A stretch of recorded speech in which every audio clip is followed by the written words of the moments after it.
Raphaël Enthoven, je veux des réponses argumentées et courtes. Argumentées et courtes. Vous préférez avoir faim et soif éternellement sans pouvoir boire et manger, ou devoir pousser un rocher qui fait 3 fois votre poids éternellement aussi, Éternellement au sommet aussi. d'une montagne? Eh oui, qu'est-ce qui vaut mieux, être Tantale ou Sisyphe? Je préfère de très loin la condition de Sisyphe à celle de Tantale. Pourquoi? Parce que Tantale, pour que Tantale s'en sorte, il faut que les dieux prennent pitié de lui. Il faut que les dieux lui disent ça va, t'as assez souffert, mange un coup, bois un coup, fais quelque chose. Il a besoin de la mansuétude des dieux pour se porter mieux. Exactement de la même manière qu'on a besoin des vacances pour éponger la douleur de bosser. Oui. C'est le même système en fait. Alors que Sisyphe, la partie de nous-mêmes dont parle Sisyphe, c'est la vanité de toutes nos actions. C'est le fait qu'il est inutile de pousser un rocher au sommet d'une montagne avant qu'il retombe de l'autre côté. Seulement, Sisyphe, lui, n'a aucun besoin de la mansuétude des dieux. Il lui suffit de vouloir ce qu'il fait. Il lui suffit de vouloir non pas atteindre le sommet, puis ça ne sert à rien, mais pousser le rocher. Il suffit à Sisyphe de faire ce qu'il a à faire dans le temps qui lui est donné. Alors que Tantale a besoin d'un coup de main. C'est la différence entre la partie de nous-mêmes qui relève de la vanité de tous nos gestes et la partie de nous-mêmes qui relève du tonneau percé. La partie du tonneau percé a besoin qu'on colmate les trous du tonneau un instant. Alors que la vanité de tous nos gestes n'a besoin pour ça que du consentement de celui qui subit la sanction. Donc Sisyphe plutôt que Tantale. Vous préférez la révolution ou le conservatisme? Ni l'un ni l'autre. Je suis camusien. Non. Eh ben si, je suis camusien, c'est-à-dire pour Camus, c'est deux écueils. Deux écueils comparables. D'abord parce que la révolution débouche in fine sur un conservatisme renouvelé. Et parce que le conservatisme est précisément l'ennemi du progressiste qu'il est. Donc Camus fait vibrer entre les deux écueils du conservatisme et de la révolution la petite flamme de la révolte, ce qu'il appelle la révolte, c'est-à-dire en fait la capacité à souffrir des douleurs qui nous sont épargnées et l'amour que l'on porte à l'humanité ou au motif qu'on se donne de se révolter. C'est ça qui est important, c'est-à-dire que la révolte n'est pas la haine, c'est l'amour. Je crois que j'ai ma réponse à mon troisième dilemme. Sartre ou Camus? Camus, toujours. Camus de loin. Après, Sartre est un génie. Sartre a dit des choses extraordinaires. Il a écrit des choses extraordinaires. La nausée, les mots sont des chefs-d'œuvre. L'être et le néant contient des pages qui sont du pur théâtre, bien meilleur que son théâtre d'ailleurs. Sartre est un grand écrivain, un immense écrivain. Mais d'abord, Sartre était fou, ce que Camus n'était pas. Ah bon? Sartre était fou? Oui, Sartre était fou, c'est-à-dire qu'il croyait sincèrement que l'histoire allait résoudre les problèmes de l'humanité. Il croyait à la résolution temporelle des problèmes de l'humanité, alors que Camus dit non, la nature l'emportera toujours sur l'histoire, et quelle que soit la civilisation qu'on construit, elle finira en ruine. Donc Camus est plus pessimiste que Sartre de ce point de vue. Camus est plus lisible que Sartre, parce que Sartre écrivait un jargon, un sabir qui était absolument incompréhensible quand on n'a pas un peu de technologie, de technique philosophique. Je ne parle pas des romans de Sartre, je parle de ses essais, notamment L'être et le néant, où il y a des pages admirables et des pages absolument incompréhensibles. Camus est plus simple à lire, mais il est plus difficile à admettre. Ce que Camus raconte est facile à comprendre, mais difficile à accepter. Alors que ce que Sartre raconte est difficile à comprendre et en somme assez facile à accepter. Mélenchon ou Le Pen? Joker. Non, vous n'avez pas le droit. Ah bah tiens, je vais me gêner. Ça m'a coûté assez cher de me prononcer là-dessus. Joker. Vous avez vu toute cette accroche pour en arriver là? Pour en arriver là, Joker. Ça me paraît, pour tout vous dire, la France insoumise aujourd'hui, c'est-à-dire à l'heure où on se parle, quelques jours après le 7 octobre, la France insoumise, à mes yeux en tout cas, incarne une dégradation du débat public, une déchéance du débat public qu'on a rarement atteint depuis dans l'histoire, depuis le boulangisme peut-être. C'est-à-dire que c'est vraiment depuis le 19e siècle, on n'avait pas fait pire en matière de communication, de falsification délibérée, de mensonges collectifs et de danger public en réalité.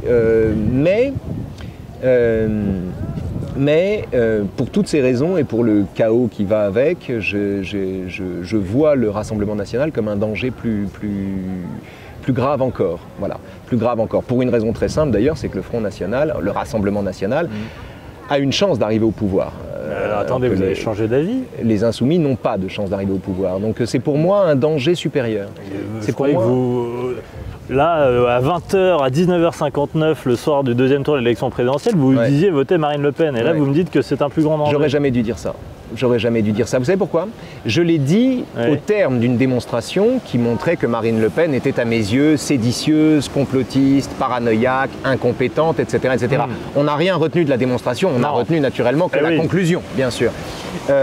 Donc c'était au terme d'une démonstration. Comme je ne peux pas espérer qu'on me fasse le plaisir de lire cette démonstration, parce que la conclusion était trop énorme pour qu'on lise le cheminement qui m'y avait conduit, comme je ne pouvais pas espérer une chose pareille, ce qui était impardonnable dans mon tweet, c'était de dire « je voterai Marine Le Pen ». Alors, dans l'hypothèse d'une alternative, dans le cas d'école d'une alternative entre les deux à laquelle je ne croyais pas moi-même, mais c'est cette phrase « je voterai Marine Le Pen » qui est impardonnable, à mes yeux en tout cas. C'est vraiment quelque chose que j'aurais pas dû dire. Et d'ailleurs, c'est quelque chose que je porte comme une croix d'avoir dit ça, mais je crois que je le mérite. Voilà. Et je crois que je n'arriverai jamais à faire entendre le fait que c'était, pour moi, une comparaison entre le choléra et le choléra. Voilà. Bonsoir Raphaël Enthoven. Enchanté. Est-ce que c'est un meilleur horaire encore, la tombée de la nuit pour philosopher? Il n'y a pas d'horaire pour philosopher, il n'y a pas d'horaire. J'aime pas tellement le verbe philosopher, je préfère faire de la philosophie parce que, voilà, bon, c'est comme ça. Mais non, il n'y a pas d'horaire. Reste que, en ce qui me concerne, en tout cas, l'aube est de meilleure compagnie que le soir. Ah, vous travaillez le matin? Oui, je suis un lève-tôt. Je suis un travailleur de l'aube.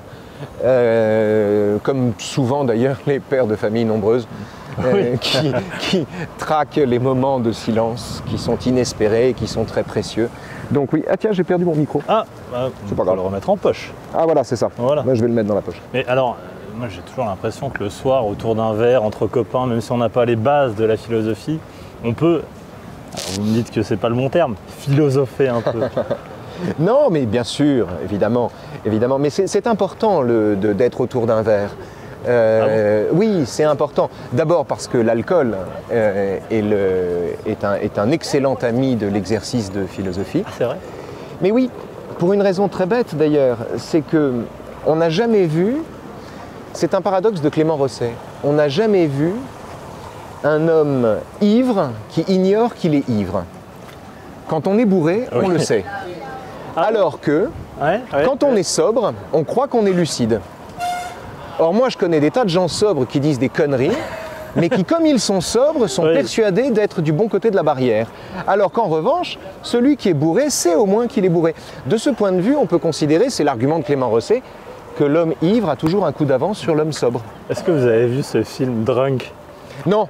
Ah, je vous le conseille. Non, je sais, j'ai très envie. Il faudrait boire 2 verres, être tout le temps un équivalent de... Non, alors ce que je trouve très beau, par exemple... 2 verres d'alcool dans le sang, alors, je ne l'ai pas vu. Pour être au top. Oui, mais c'est ça qui est intéressant, c'est qu'il faut être modérément bourré.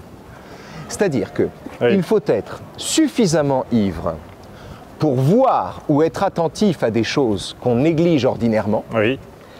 Mais il faut être suffisamment sobre pour pouvoir raconter ce qu'on voit. C'est le statut délicat de la rêverie qui est en jeu ici. Le rêve est une inconscience, donc on voit des choses que la veille ne nous montre pas, mais en même temps, comme on dort, on ne peut plus les restituer. La veille est une autre forme d'inconscience parce que quand on est éveillé, on voit la même chose que tout le monde. La rêverie est cet état intermédiaire, cet intervalle, qui emprunte au rêve son entrevision et qui emprunte à la sobriété ou à la lucidité sa capacité de le raconter. Alors c'est comme quand je vois mes amis en boîte de nuit qui sont meilleurs dragueurs quand ils ont bu juste assez. Il faut boire modérément. Vous savez, c'est une injonction de Sénèque à consommer avec modération. C'est les stoïciens qui disaient ça. Et c'est génial comme idée. C'est pas simplement une sorte de prudence réglementaire ou légale. J'imagine qu'on s'en soucie assez peu. Mais oui, mais l'idée était de consommer avec modération au nom même du plaisir de la consommation. L'argument en faveur de la modération, c'est que c'était la meilleure façon de jouir et non pas une façon de se restreindre. C'était au contraire une façon d'éduquer son plaisir. Et c'est en cela que la modération est une idée géniale. C'est pas un compromis, la modération, c'est pas François Hollande. C'est autre chose, si vous voulez. C'est plus tendu que ça, c'est plus délicat. Est-ce que on peut faire de la philosophie en étant populaire? Et est-ce que c'est grave d'être de la philosophie populaire. J'entends par là. Qu'est-ce que vous voulez dire par populaire? Moi, j'ai pas vos connaissances. Vous voyez, je suis pas agrégé de philo, j'ai d'accord. passé le bac, quoi. Ouais. Pourtant, j'ai l'impression que je peux avoir une philosophie de la vie et que devant ce verre avec mes amis, je peux philosopher. Oui, bien sûr. Non, mais il n'y a pas besoin de compétences spécifiques pour être philosophe. Il suffit de savoir qu'on va mourir. Qu'on est né par hasard dans un monde qui s'en fout et qu'on va mourir sans savoir pourquoi on est passé par là. C'est la seule compétence qu'on exige. C'est camusien, ça, encore. Oui, c'est camusien. Mais ça me paraît une condition sine qua non de l'exercice de la philosophie. En vérité, ça me paraît même son acte de naissance. Faire de la philosophie, le désir de faire de la philosophie vient d'une expérience qui est l'expérience de la stupeur, d'être là. Être là dans un monde où on n'a pas demandé à être, sans savoir pourquoi on s'y trouve.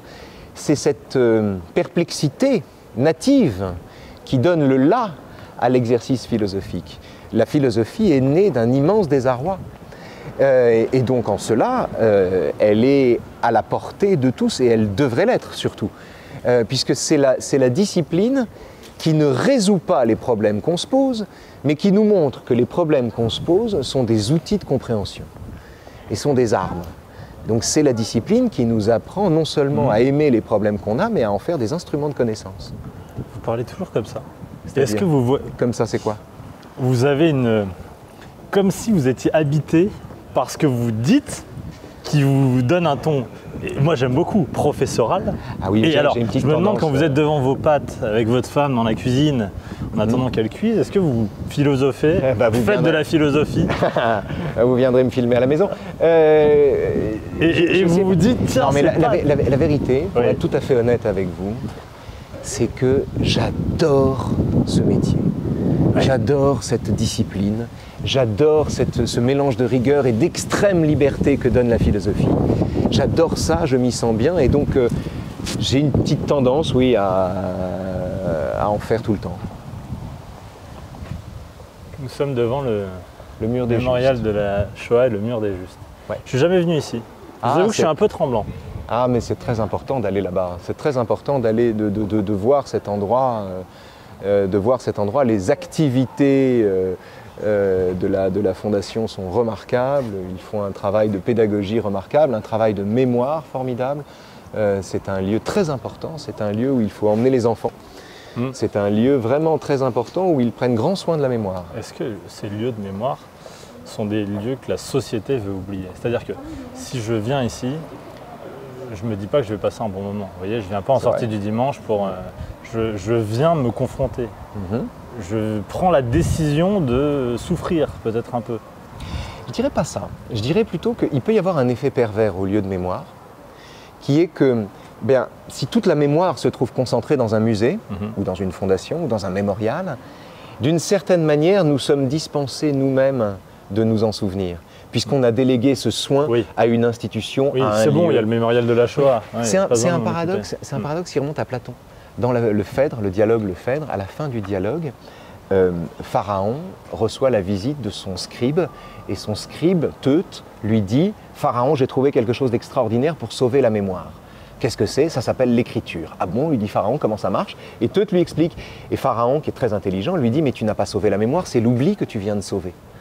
Puisque ce que j'arrive à écrire, je peux désormais l'oublier. Exactement de la même manière qu'une bibliothèque numérique aujourd'hui nous dispense de nous souvenir de toutes les données qu'on a déposées dans un téléphone. C'est un peu le un post-it. ordinateur. Dès que je l'ai noté sur le frigo, c'est bon. On peut l'oublier. Ouais. On peut l'oublier. Donc il y a un geste. C'est très particulier la mémoire parce que il n'est pas de mémoire sans mémoire vive. Il n'est pas de mémoire sans mémoire active. Et pourtant, il faut, et surtout devant l'ampleur d'une catastrophe comme celle-là, il faut que tous les piliers de la mémoire stable, de la mémoire fixe, soient présents. Donc il faut à la fois qu'on fasse ce travail de conservation et en même temps qu'on travaille sur la conservation sans conservatoire que constitue la mémoire de chacun.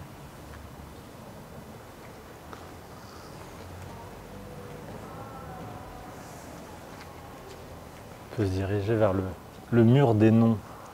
Oui. Vous connaissez bien ici. Alors où est-ce qu'on le trouve ce mur des Nains? Un peu, si j'ai bonne mémoire, il y a le mur des Justes à l'extérieur. Je pense que ça doit être. Alors le mur des Justes, c'est tous ceux qui ont aidé Oui, à sauver des Juifs. voilà. Ce sont les Français qui ont aidé à sauver des Juifs. Et il y a le mur des noms. Voilà, c'est ça. Ouais, c'est ici. Est-ce que c'est là? Non, c'est pas là. C'est ici, Raphaël. Ah oui, c'est là, voilà, c'est ça.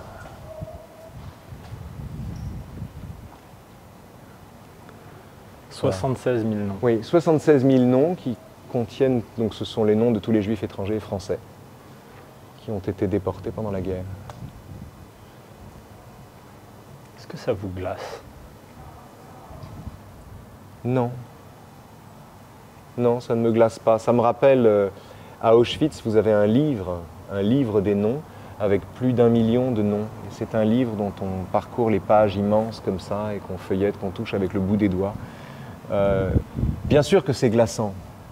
Bien sûr que c'est glaçant, mais c'est aussi un commandement de bien faire.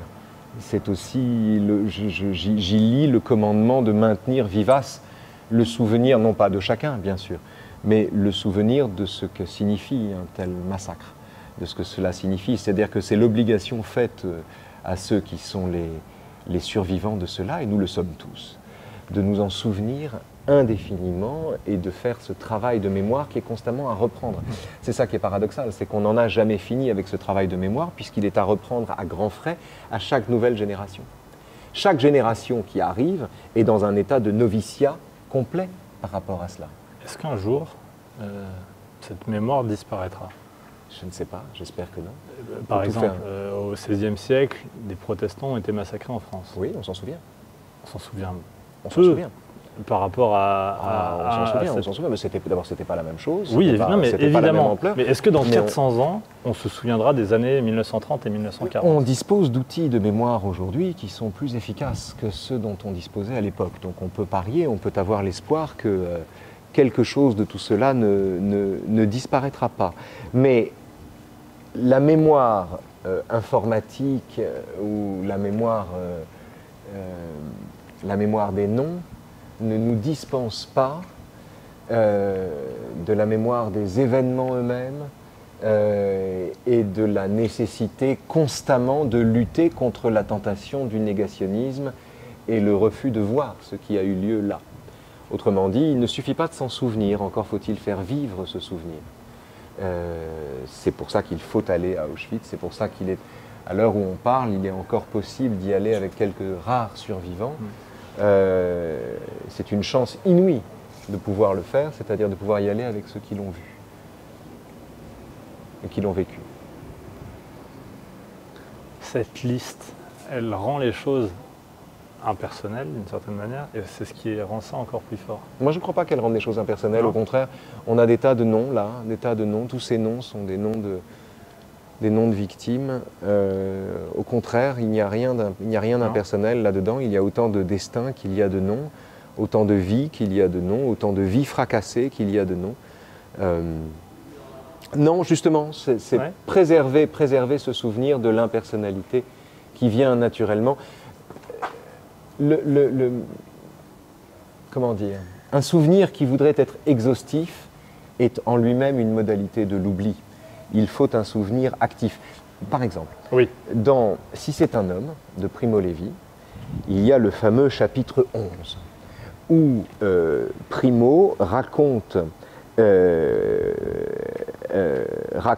à j'oublie son nom, mon Dieu, un gamin de 17 ans, il s'appelle Jean, il est français, il lui cite quelques vers de l'enfer de Dante.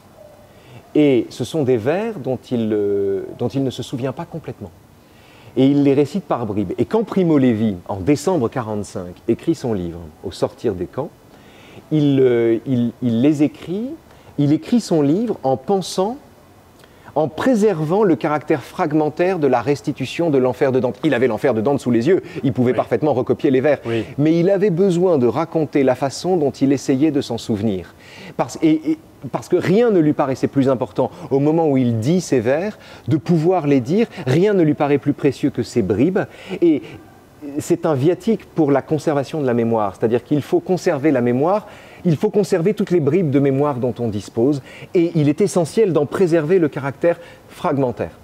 C'est-à-dire de ne pas ripolliner cette mémoire, de ne pas l'embellir, de ne pas embellir ce qui s'est passé, mais de le préserver, l'accepter comme elle est. de le préserver dans son caractère fragmentaire. Ce geste-là de Primo Levi est un geste mémoriel fondamental. Il faut à la fois se souvenir du texte, mais se souvenir du texte comme on peut s'en souvenir dans la situation qui était la sienne à ce moment-là. Est-ce que vous avez déjà été victime d'antisémitisme? Très souvent. Très souvent. Très souvent. J'ai été victime d'antisémitisme. J'ai eu droit à tout. Ça va de l'antisémitisme bienveillant, de quelqu'un qui me dit « Tiens, c'est bizarre, vous êtes juif, et pourtant », à l'antisémitisme vertigineux, des gens qui vous traitent je ne sais pas moi, de sales juifs, d'exterminateurs, de pingres, tous les clichés de l'antisémitisme, on les subit. Mais ce qui est intéressant avec l'antisémitisme, c'est comme il y a assez peu de juifs finalement, ouais. Il y a plus d'antisémitisme que de juifs, si vous voulez. C'est-à-dire on peut faire l'objet de l'antisémitisme. Bonjour. Bonjour madame. On peut faire l'objet de l'antisémitisme même quand on n'est pas juif. Il y avait comme ça l'histoire d'un serrurier, monsieur Cohen, qui envoie un employé réparer une porte, et l'employé en question se fait agresser parce qu'il vient de chez Cohen et on lui demande de l'argent. Le type n'était pas juif du tout, mais il a fait clairement l'objet de l'antisémitisme. Monsieur Klein. Monsieur Klein. Monsieur Klein, c'est vous qui l'avez dit.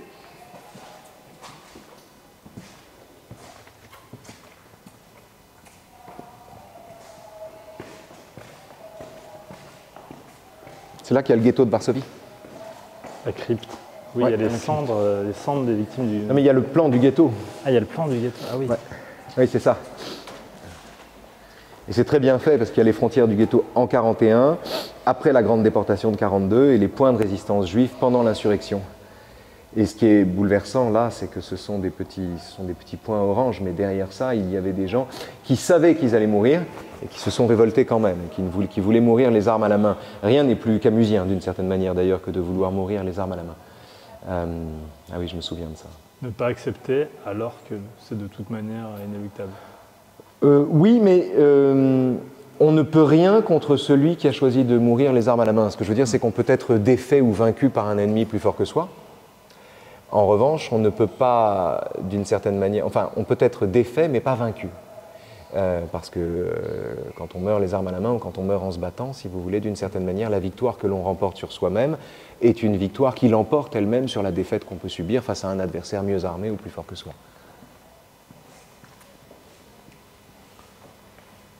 Je me suis demandé si c'était de bon goût de venir ici avec ce qu'il se passe en ce moment en Israël. Ça me paraît très important. Est-ce que il ne faut pas tout mélanger? Ou au contraire, il faut tout lier et dire que c'est la même chose? Non, il ne faut pas tout mélanger. Mais en revanche, on peut repérer des points communs. On peut repérer des points communs.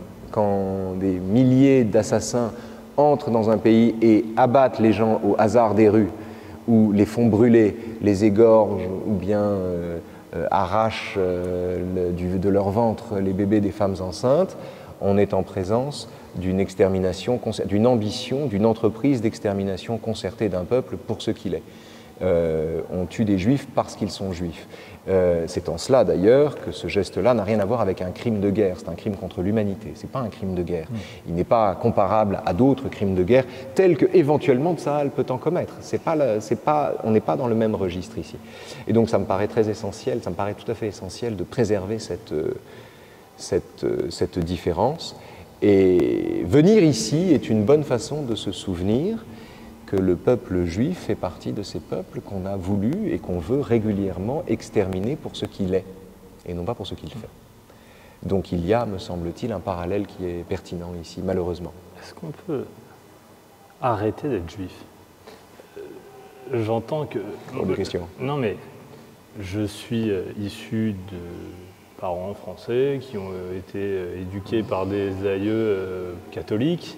Et puis, au fur et à mesure, de plus en plus de gens ont arrêté d'aller à la messe, ont arrêté de se faire baptiser, et sont devenus athées, et ont d'une certaine manière décidé de ne plus être catholiques. Est-ce que c'est possible quand on est juif? Alors c'est un peu différent, Pour plusieurs raisons. Oui, ma D'abord, question. Oui, mais c'est pour plusieurs raisons. D'abord, la première, c'est que c'est une des particularités du judaïsme. La croyance en Dieu est tout à fait secondaire. Oui. L'enjeu n'est pas de croire en Dieu. L'enjeu, c'est le rite. C'est pas la croyance. Donc, c'est autre chose. C'est ailleurs que ça se passe. Et puis, c'est un Dieu qui parle aux vivants. C'est un Dieu qui est l'affaire des vivants et pas l'affaire des morts. C'est aussi pour ça qu'on bouge quand on prie. Donc, il n'est pas nécessaire de croire en Dieu. En revanche, la grande différence peut-être entre le judaïsme et les autres religions, c'est que peut-être que si on laisse de côté la pratique, on cesse d'être catholique. Peut-être que si on laisse de côté la pratique, on cesse d'être musulman, j'en sais rien. En revanche, je sais que, en ce qui me concerne, par exemple, je ne suis pas du tout pratiquant. On ne fait pas Shabbat à la maison, il n'y a pas de rite particulier, etc. Et pourtant, je me sens tout à fait juif. Et pourtant, et je ne crois pas en Dieu. On dira toujours ce que vous nous avez dit il y a quelques instants, des gens auront toujours des comportements antisémites. Absolument, mais on n'est pas simplement juif par la haine de l'autre. Il y a un merveilleux texte, de Vladimir Jankélévitch qui s'appelle « Ressembler, dissembler », dans lequel il explique que la condition juive est à la fois, que le juif est à la fois celui qu'on déteste pour cette raison-là, donc est juif celui qu'on déteste parce qu'il est juif, à la façon dont Sartre pouvait dire dans ses réflexions sur l'antisémitisme, ses réflexions sur la question juive, que si le juif n'existait pas, l'antisémite l'inventerait. Ouais. Donc on peut dire qu'on est juif de cette façon-là, mais, dit Jankélévitch, être juif, c'est porter en soi, je ne sais plus comment il emploie l'expression exacte, la difficulté d'être un peu différent. Il y a le sentiment que le judaïsme survit, d'une certaine manière, à toutes les tentatives, à toutes les entreprises de réduction qu'on lui impose. Mais ça ne passe pas par la croyance. Ça passe par le rite et ça passe par la mémoire. Et ça passe par le rapport au livre. Au livre ? Oui, par le rapport au livre. Par le fait, par exemple, l'attitude qui consiste à écrire sur les livres, dans les marges de ces livres. J'ai toujours écrit dans les marges de mes livres avant de m'apercevoir que c'était un geste talmudique. Et j'y pensais pas en le faisant. Donc c'est aussi un rapport au livre qui, je crois, à mon avis, qui détermine le judaïsme. C'est un rapport au savoir. Il y a une exposition qui va débuter 19 octobre. Oui. Procès Papon. Très important. C'est très important, en effet. C'est ici. Et c'est ici. Non, mais c'est très important de le faire.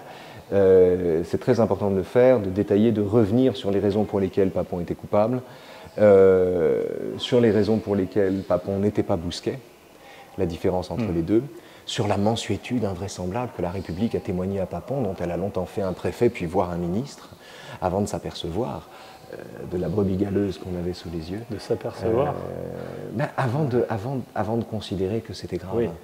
C'est pas avant de s'en apercevoir, vous avez raison, c'est avant de considérer que c'était grave. Donc c'est très important de revenir là-dessus. Et le fait que ce soit Ries qui le dessine me paraît d'autant plus essentiel, d'ailleurs, parce que s'il y en a un qui sait ce que la barbarie peut faire aux hommes, c'est bien Ries. Donc oui, c'est important, c'est 2 fois important. Merci beaucoup. Merci de nous avoir ouvert les portes. Merci beaucoup. Au revoir. Au revoir. Ah, on va les prendre alors. Ok. Des affiches Papon. Merci beaucoup. Bon. De Ries. Des dessins de Ries. Oui, c'est plutôt ça. C'est ici ? Parfait. Allez, merci beaucoup. Merci. Au revoir. Au revoir. On parlait de l'oubli. Est-ce que certains politiques sont déjà en train d'oublier ? Oh, vous avez des politiques qui ont un rapport tout à fait différent à la mémoire. Il y a de tout en politique. Je ne suis pas sûr. Non, parce que la politique est un exercice commémoratif. Donc, quand on est politique, même si on oublie les choses soi-même, on est quand même en charge d'une mémoire collective. Donc, ce n'est pas le domaine de l'existence qui me paraît le plus menacé par l'oubli. C'est plutôt le quotidien, moi, qui me paraît menacé d'oubli. Quand vous voyez les propos ces derniers jours de certaines personnalités politiques, je sais que vous essayez de penser, de raisonner d'une certaine manière. Est-ce qu'il y a des fois où vous êtes simplement en colère? Et là, vous n'avez pas envie d'être philosophe, vous avez juste envie de pousser un coup de gueule et de dire « pardon, je vous emmerde ». Oui, bien sûr. bien sûr, évidemment. Ou est-ce que finalement Évidemment, ce sont bien des sûr. idées politiques et donc elles doivent se combattre dans le calme? Non, c'est pas simple. Ce ne sont pas les idées qui poussent au coup de gueule. C'est pas les idées. C'est plutôt moi, ce qui m'énerve, c'est pas tant le contenu d'une proposition, c'est la bonne conscience qui va avec. C'est le sentiment que ce qu'on dit est absolument exact, absolument vrai. C'est la bonne conscience qui va avec, quoi qu'on dise. Quand Le Pen dit il y a tant d'étrangers en France et il y a tant de chômeurs, et ben voilà, faites la soustraction et vous réglez le problème. Ce qui est insupportable, ça n'est pas simplement le raisonnement, c'est la bonne conscience dont il a sorti son raisonnement. C'est le sentiment qu'il a raison et que si l'on ne veut pas admettre qu'il a raison, c'est pour de mauvaises raisons. C'est ça qui est insupportable. Ce qui est insupportable, ça n'est pas l'opinion qu'on a, c'est le dogmatisme dont on orne l'opinion qu'on choisit d'avoir. C'est la capacité, c'est l'incapacité d'accepter une autre opinion que la sienne. Donc le critère, il est plutôt là, en fait. Et donc quand on a ce critère-là, évidemment, on fait peu de place aux idées extrémistes parce que l'extrémisme, bien souvent, on a souvent les comportements de ces idées. Et l'extrémisme est assorti d'intolérance en pratique. C'est assez rare, les gens qui ont des idées très radicales et qui par ailleurs font preuve de tolérance. Le critère, pour moi, est plutôt dans la capacité à entendre un autre discours que le sien. Or, cette capacité-là, elle est absente dans certains discours. Donc ceci m'énerve. On y va? Allez. Allez. Je vous laisse monter de l'autre côté. Ah oui, c'est pas moi qui conduis, hein? Non, vous voulez? Non, non, non, non, pas cette fois. Je me mets derrière? Oui. Allez.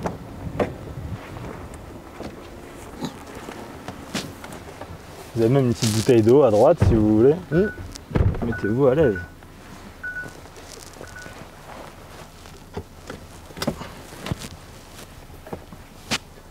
Est-ce que pour vous, Jean-Luc Mélenchon et les siens et ses proches sont sortis de l'arc républicain? Alors c'est toujours un mot un peu vague, mais...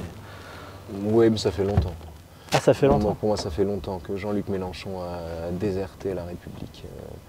Ça fait longtemps. Tous les reniements de Jean-Luc Mélenchon, qui était au départ, qu'on aime ou qu'on n'aime pas d'ailleurs, qui était au départ une figure, une sorte d'autorité républicaine en somme. Une autorité républicaine à laquelle on pouvait se référer sur des questions essentielles. Jean-Luc Mélenchon, pour des raisons strictement électoralistes, a renoncé à ça. Et il a renoncé à ce qu'il avait de plus précieux et aux raisons pour lesquelles même des gens qui ne l'aimaient pas avaient du respect pour lui. Il a abjuré ça pour des motifs électoraux. Et ceci me paraît un crime, enfin c'est une honte. Jean-Luc Mélenchon, c'est quand même quelqu'un qui est passé de Jaurès et de Clémenceau à Francis Lalanne, quoi. On a rarement vu une telle involution dans le parcours politique, une telle involution. Et je ne parle même pas des épisodes d'apparatchik où un homme condamné pour violence conjugale se voit applaudi debout par des députés qui n'ont pas le choix parce que c'est ce que le chef a décidé. Ceci me paraît désolant. Désolant.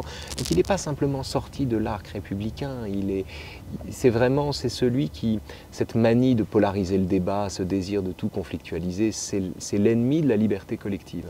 C'est l'ennemi de la liberté collective, c'est-à-dire c'est celui qui crée de l'opposition là où il pourrait y avoir de la contradiction. On pourrait discuter avec des gens qui pensent la même chose que Mélenchon, avec des gens qui ont des solutions ou qui adhèrent aux solutions de Mélenchon. On pourrait discuter solution contre solution. On pourrait échanger, débattre et trouver un bénéfice mutuel dans cet échange. Le problème, c'est que Jean-Luc Mélenchon a un tel rapport à ce qu'il dit ou à ce qu'il annonce qu'en somme, vous avez le choix d'avoir tort ou d'être d'accord avec lui. La discussion est close. La discussion est close. Donc il n'est pas simplement sorti de l'arc républicain, c'est quelqu'un qui injecte de l'opposition là où il faudrait qu'il y ait de la contradiction. La contradiction, c'est la bienveillance qu'on doit à celui qui ne pense pas comme soi. Et c'est le bénéfice qu'on retire de l'échange avec lui. L'opposition, c'est le fait de se donner une identité par tout ce qu'on refuse. Et c'est exactement cette involution du débat qui nous fait passer de la contradiction à l'opposition que Jean-Luc Mélenchon incarne, ce qui, à mon avis, suffit à faire de lui quelqu'un de... Il y a quelques années, j'aurais dit dangereux. Aujourd'hui, je dis juste toxique. C'est lui et les membres de la France Insoumise disent qu'ils sont les seuls à défendre les Palestiniens. Oui, non, non. Non, alors je n'ai pas entendu cette phrase, je ne les ai pas entendus dire ça, mais c'est pas absurde, c'est pas impossible qu'ils le disent en tout cas. Non, en l'occurrence, ils ne. Si eux ne le font pas, personne ne le fait. Non, c'est pas ça qu'ils font. Là, ils ne défendent pas les Palestiniens. Là, ils défendent une organisation terroriste monstrueuse qui tue des enfants juifs. C'est pas la même chose que de défendre les Palestiniens. C'est-à-dire que personne ne défend plus mal les Palestiniens que quelqu'un qui défend le Hamas. Vouloir refuser, mettre le Hamas à hauteur de Tsahal, faire comme s'il s'agissait d'un conflit entre belligérants avec des crimes de guerre de part et d'autre, c'est-à-dire instaurer un régime d'équivalence avec une organisation terroriste qui décapite des enfants, me paraît absolument monstrueux en vérité. Et ça n'est en rien une défense de la cause palestinienne. Le Hamas a fait reculer la cause palestinienne pour des millénaires. Le Hamas est le pire ennemi des Palestiniens et ce n'est pas défendre les Palestiniens que de dire que ce qu'ils ont fait est explicable. Ouais. Le pire dans cette histoire, c'était l'idée qu'on pouvait expliquer ce qui s'est passé par la géopolitique. C'est-à-dire, on pouvait dire, oui, certes, c'est pas bien de tuer des enfants, de tuer des femmes au hasard des rues, d'organiser des pogroms au XXIe siècle. Ah non, c'est pas bien, c'est sûr, c'est pas bien. Mais enfin, il faut comprendre. Non, il n'y a rien à comprendre. Il n'y a rien à comprendre. Il n'y a pas de cause à ça. Il n'y a pas de cause à ça. On ne peut pas indexer un geste comme celui-là sur une décision politique. Je suis le premier à désapprouver la politique du gouvernement Netanyahou. J'espère ardemment qu'il finira par tomber. Sa réforme de la justice est un crime contre la démocratie. Et sa politique d'implantation en Cisjordanie est débile, et dangereuse, et délétère. Mais, une fois qu'on a dit ça, il n'empêche que ça n'a rien à voir avec le geste qui consiste à massacrer des gens parce qu'ils sont juifs. Et vouloir expliquer cela, et vouloir attribuer à cela une causalité, présenter la victime d'un pogrom comme le véritable coupable du pogrom qu'il subit, est un sophisme abject. Et donc en cela, oui. Est-ce que c'est un aveuglement? Est-ce que c'est une tactique électorale? Est-ce que c'est dans l'ADN, dans la matrice de ces idées-là? Est-ce que c'est de l'antisémitisme? C'est plein de choses à la fois. Il y a probablement de l'antisémitisme là-dedans, mais c'est plus, me semble-t-il, une sorte de, de deal avec les sciences sociales. C'est-à-dire, c'est une façon de dire que les sciences sociales sont là pour expliquer ce qui choque la conscience, c'est-à-dire pour intervenir et apporter des explications face aux phénomènes monstrueux. Or, bien sûr qu'il faut expliquer les choses et bien sûr que les sciences sociales ont leur pertinence. En revanche, étendre le champ d'application des sciences sociales jusqu'à un geste génocidaire, c'est normaliser ou banaliser ce geste d'une façon qui ne doit pas être. Et c'est ceci qui est infiniment dangereux. C'est-à-dire que faire passer pour un progrès de la connaissance le réflexe qui consiste à expliquer la monstruosité ou expliquer la barbarie, c'est en réalité, c'est un déni de connaissance qui se prend pour une connaissance approfondie. Comment vous expliquez, parce que Jean-Luc Mélenchon, beaucoup analysent sa position et la position. Le téléphone n'arrête pas de sonner, je vais immédiatement me débarrasser des fâcheux. Voilà, pardon. On n'entendait pas. Non, qu'on n'entendait pas. Certains parlent d'un calcul électoral. Comment vous expliquez que les musulmans français, une partie des musulmans français, difficile d'établir clairement le nombre, soient aussi attachés à la cause palestinienne? Pourquoi, par exemple, ils ne sont pas aussi attachés à la cause des Ouïghours, par exemple? La différence entre les Ouïghours et les Palestiniens, c'est que les Ouïghours sont massacrés par les Chinois et les Palestiniens sont massacrés par, si j'ose dire, dans l'inconscient collectif par des Juifs. Et qu'il y a là quelque chose qui attire l'attention, oui, bien sûr, il y a quelque chose qui attire l'attention, c'est-à-dire que c'est très intéressant de voir cette hiérarchie des victimes entre ceux qui tiennent la cause palestinienne pour le sel de la terre, mais qui se désintéressent complètement du sort des Rohingyas ou des Ouïghours. Quand on défend les Palestiniens, on doit défendre les Rohingyas, les Ouïghours aussi. Oui. Et pourtant, alors quoi, ça veut dire qu'il y a de l'antisémitisme très clairement chez les musulmans de France? Je ne sais pas si c'est de l'antisémitisme, je sais que c'est une façon de considérer que ces crimes-là, ces problèmes-là, sont des problèmes qui ne doivent pas trouver qui résistent à toute compréhension, qui résistent à toute... Je ne sais pas. Pour tout vous dire, je ne sais pas. Mais je sais qu'il y a une spécificité de la cause palestinienne qui ne tient pas tant à la spécificité du martyr palestinien qu'à la spécificité de celui qu'on tient, à mon avis, indûment pour son bourreau. Surtout que les musulmans français vivent de manière beaucoup plus similaire avec les Israéliens qu'avec les habitants de Gaza. Et ce sont des Occidentaux qui vivent dans un monde occidental. Je ne connais pas les musulmans français. Je connais beaucoup de musulmans français. Oui, vous avez raison, pas de généralité. Avec des options très différentes. Vous avez tout à fait avec raison. des discours très différents. Et notamment des gens pour qui la fraternité avec les Juifs est un élément absolument fondamental. Et inversement d'ailleurs. Donc je ne dirais pas les musulmans français. Il y a des politiques qui présument que leur électorat, par exemple, ne veut pas penser du Hamas que c'est un mouvement terroriste et qui, pour cette raison, s'interdisent de le dire. Ce n'est pas le droit international qui empêche les insoumis de dire du Hamas que c'est un mouvement terroriste. Vous faites référence à la justification de Jean-Luc Mélenchon. Oui, absolument. Il a dit oui, parce que sinon on va les soustraire au droit international, ce qui est complètement délirant. Je veux dire, une organisation terroriste n'est pas soustraite au droit international. Donc, mais on peut parfaitement dire terroriste. La raison pour laquelle ils ne disent pas terroriste, c'est qu'ils imaginent que l'électorat qu'ils draguent ne tient pas le Hamas pour un mouvement terroriste.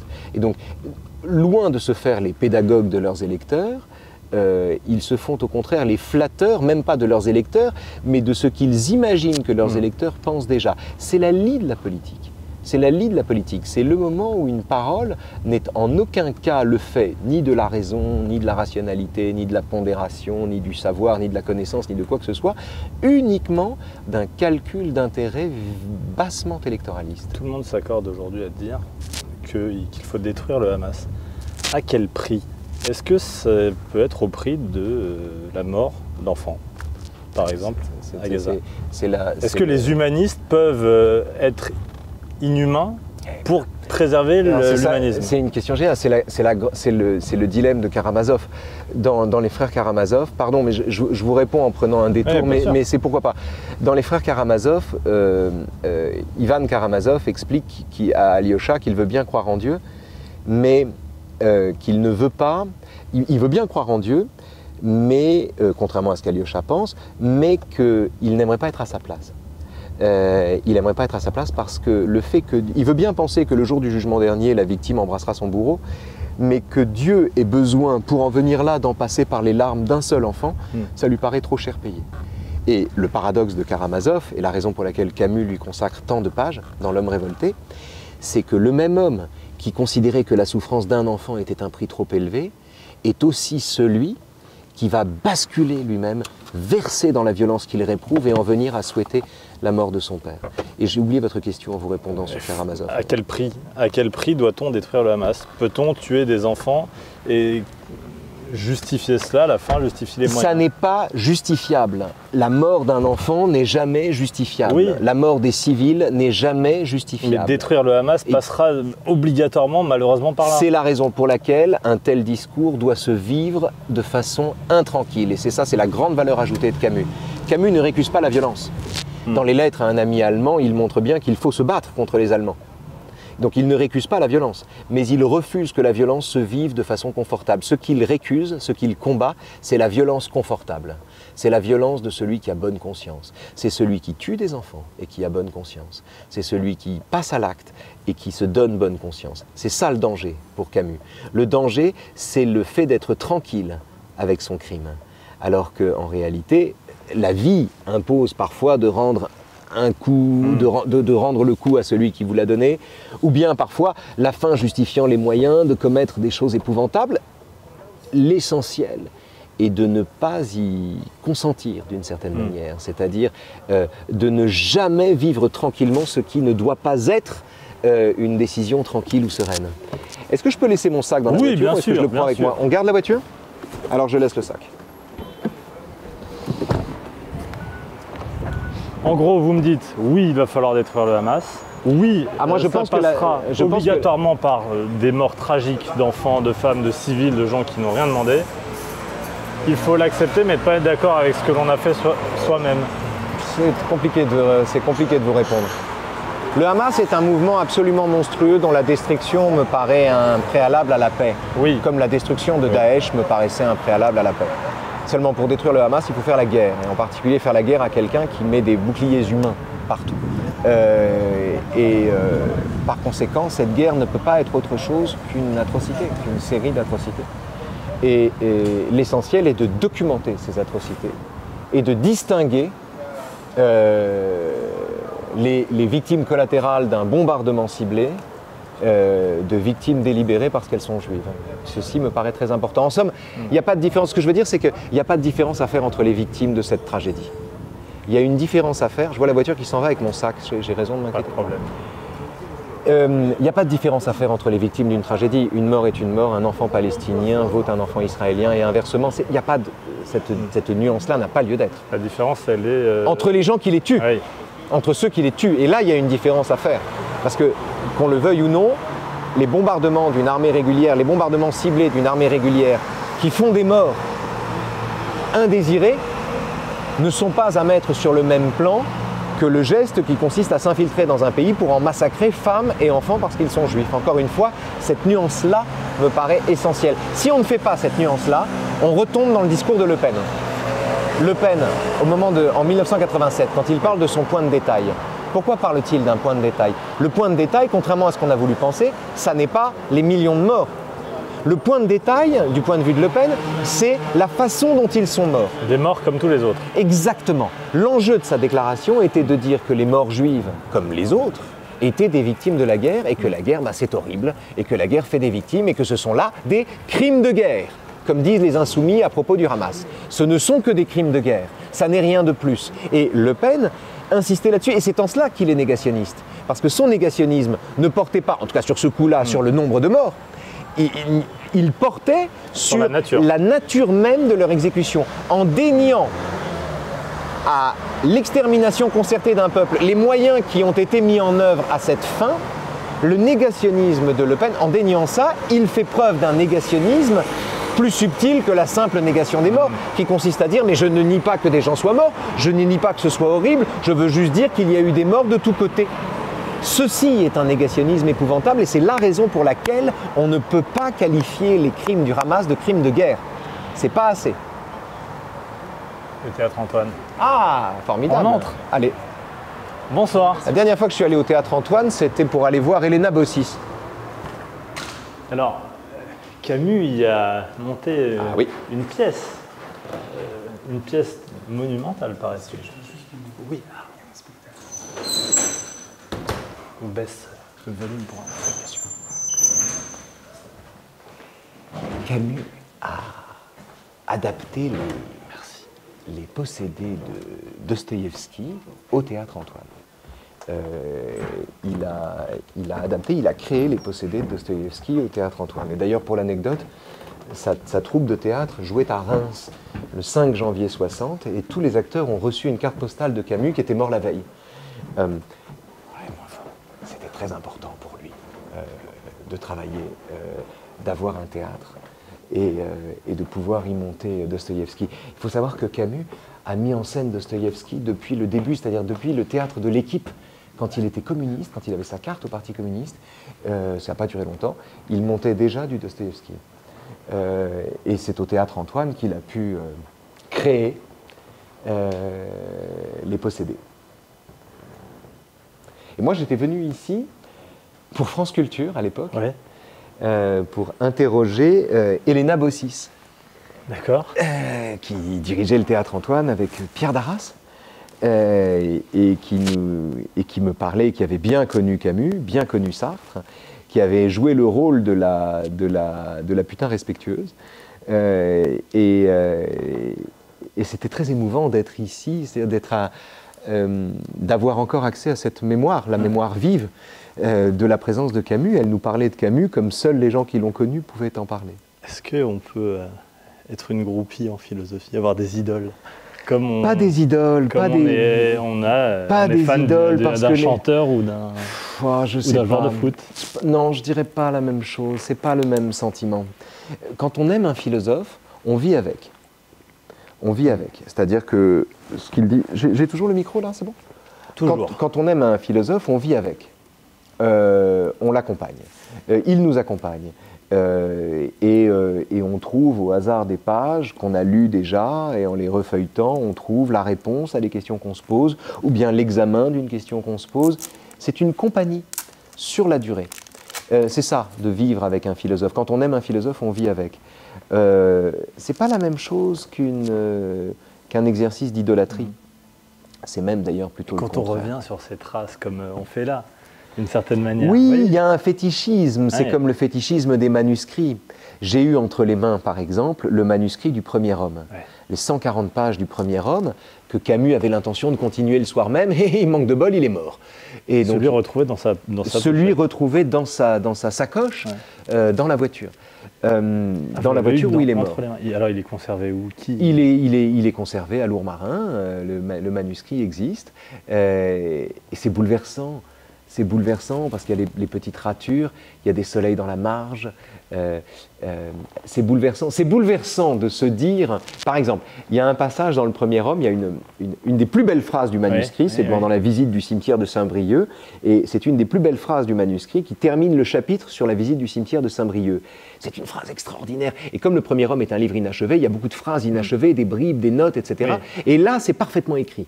Et quand on a accès au manuscrit lui-même, on s'aperçoit qu'il avait changé de stylo pour écrire cette phrase.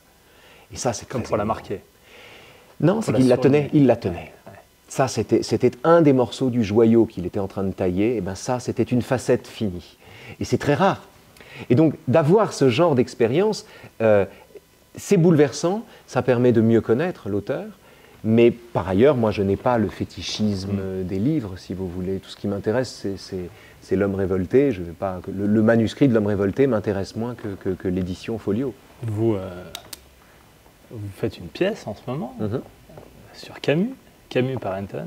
C'est pas un peu consensuel, Camus? Franchement, Pas du tout tout. le monde adore Camus. Ben oui, mais pourquoi? Moi, je Tout me le monde- méfie toujours Vous avez des raison. gens qui sont consensuels. Non, mais vous C'est avez comme raison. l'eau tiède, vous voyez. Mais c'est pas. Alors, c'est tout le danger. C'est-à-dire que Camus est perçu comme de l'eau tiède.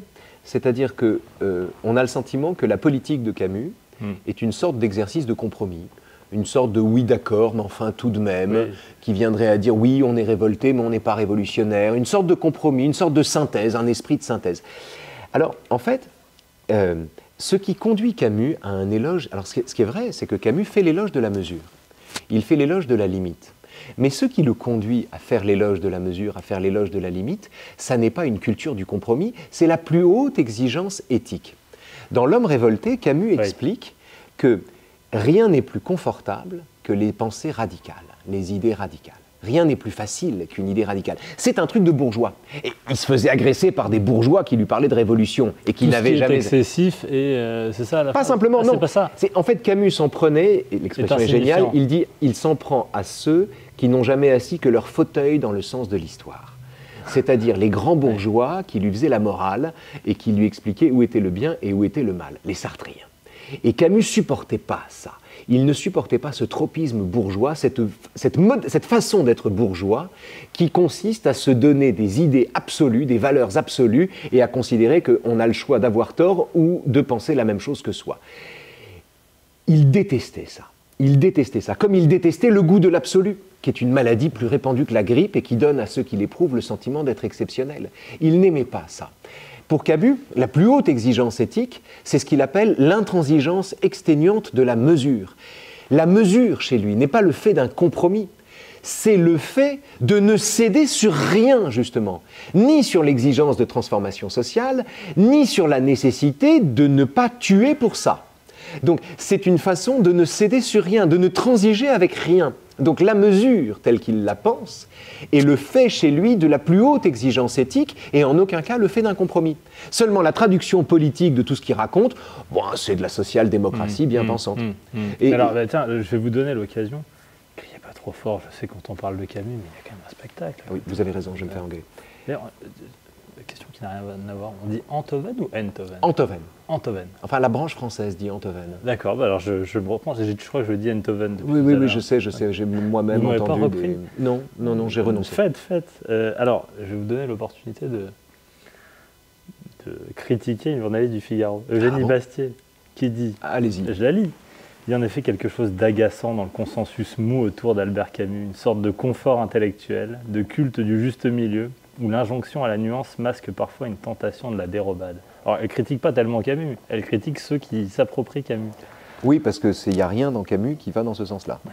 Camus est aux antipodes de la dérobade, puisque c'est précisément celui qui fait face à l'absurdité de la vie, qui considère que l'absurde est une passion, dit-il, la plus déchirante de toutes. Donc s'il y en a un qui regarde en face l'âpreté de l'existence, l'amertume de la vie, toute vérité porte en elle une amertume, son amertume. S'il y en a un qui regarde ça en face, c'est bien Camus.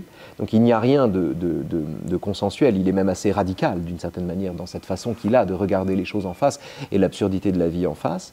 Quant à la proposition politique qui est celle de Camus, elle n'a rien de consensuel en vérité. Quand on l'étudie un peu, quand on lit L'homme révolté, et en particulier le dernier chapitre, La pensée de midi, on s'aperçoit que Camus est aux antipodes de tout consensus. Mais ce qui est vrai, c'est que quand on fait une conférence sur Camus, un cours sur Camus ou un spectacle sur Camus, il y a dans la salle une communion, une atmosphère de communion entre des gens très différents.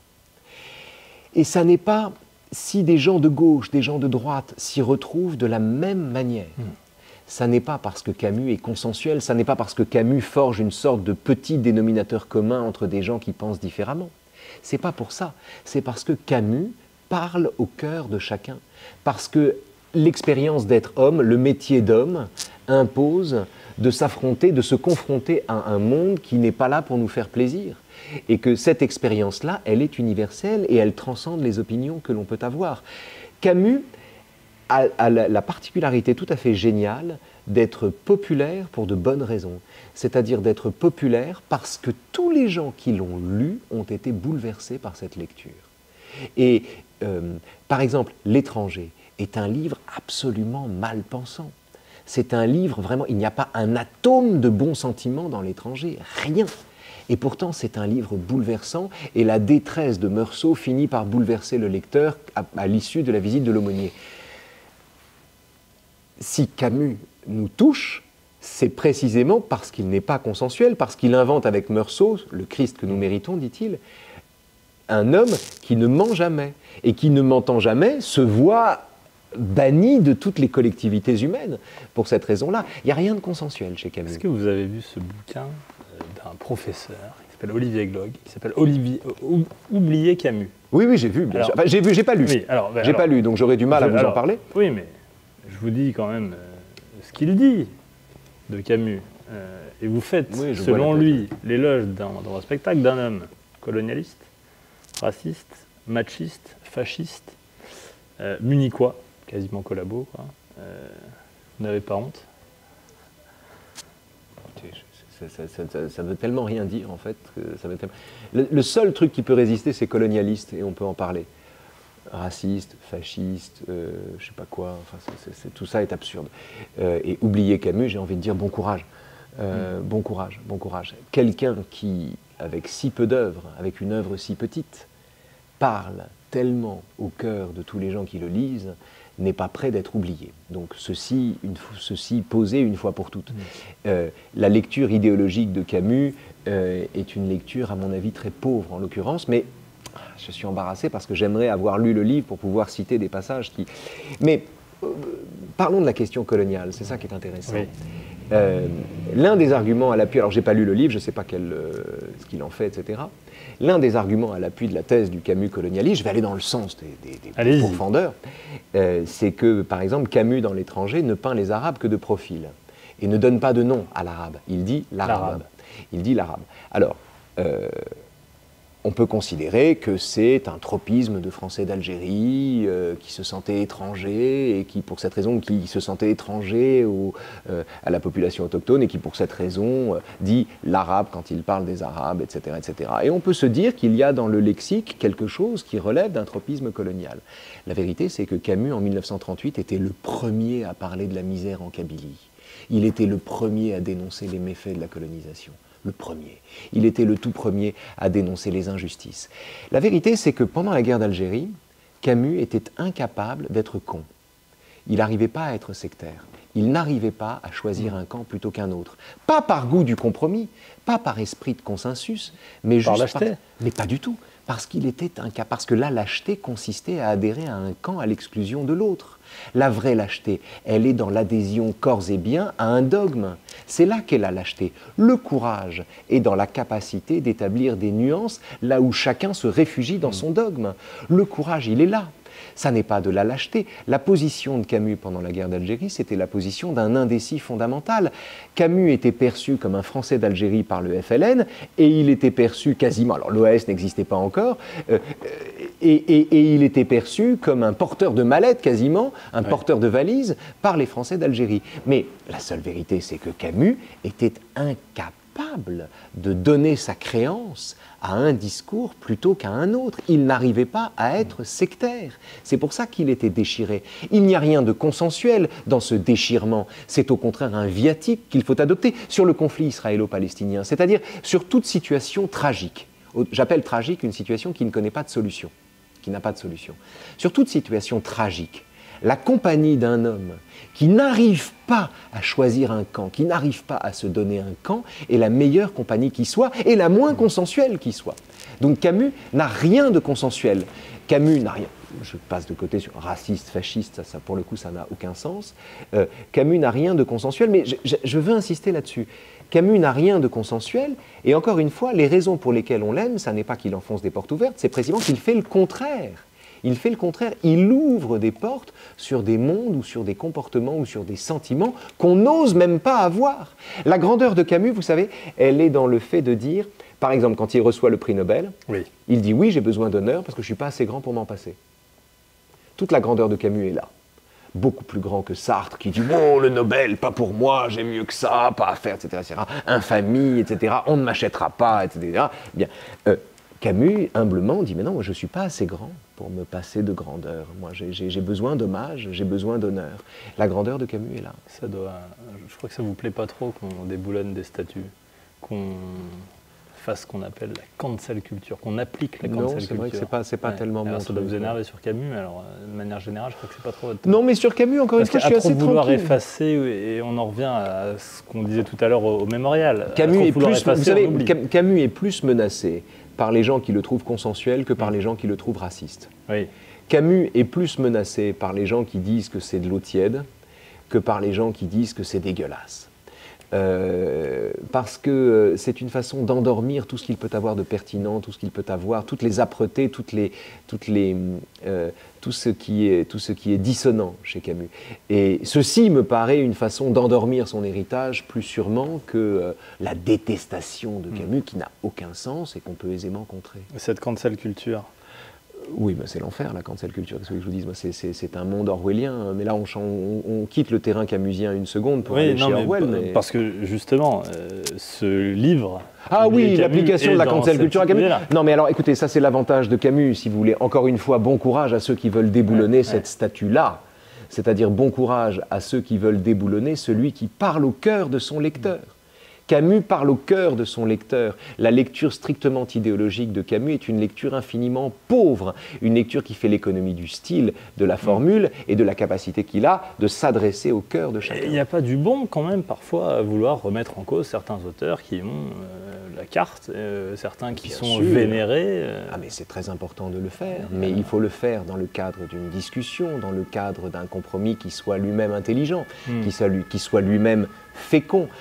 Par exemple, Sartre, on peut tirer le meilleur des textes de Sartre, comme on peut tirer le pire des textes de Sartre. On peut constater que Sartre est opposable à lui-même. Tout cela est source de débat, et tout ça est intéressant.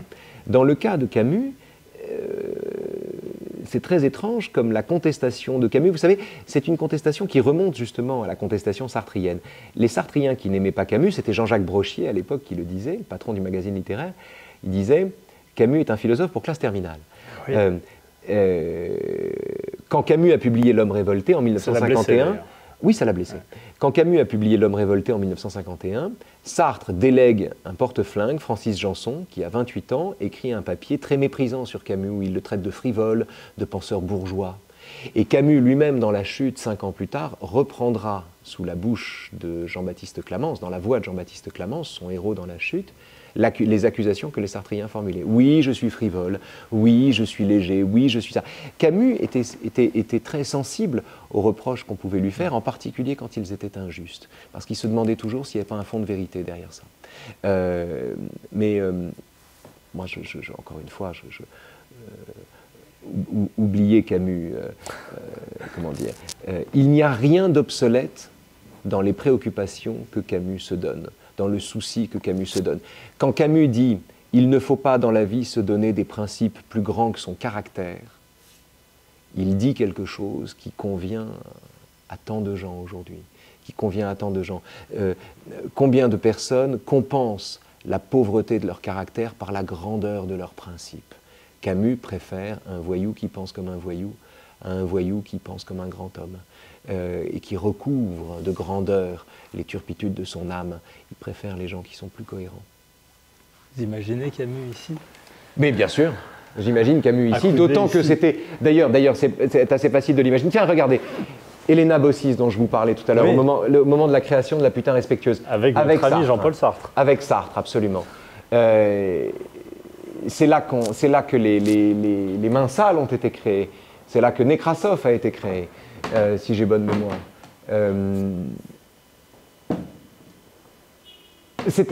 J'ai pas de fétichisme, moi, particulier, mais c'est vrai que c'est assez émouvant de l'imaginer dans cet espace-là, en train de chercher ses phrases ou bien de chercher les détails de mise en scène. Vous l'aimez, le théâtre de Camus? J'aime moins le théâtre de Camus que ses romans. Je trouve Caligula une pièce remarquable. Ouais. J'ai plus de mal avec Le Malentendu. L'état de siège me paraît une farce. J'ai pas une passion pour le théâtre de Camus, j'ai une passion pour ses romans. Le théâtre de Camus. Non plus. Et puis même là, on est tranquille, si vous voulez. Caligula, par exemple, faire jouer Caligula, faire représenter Caligula, il y a quantité de phrases dans Caligula qui sont qui rentrent en résonance avec tout ce qu'on a envie de penser.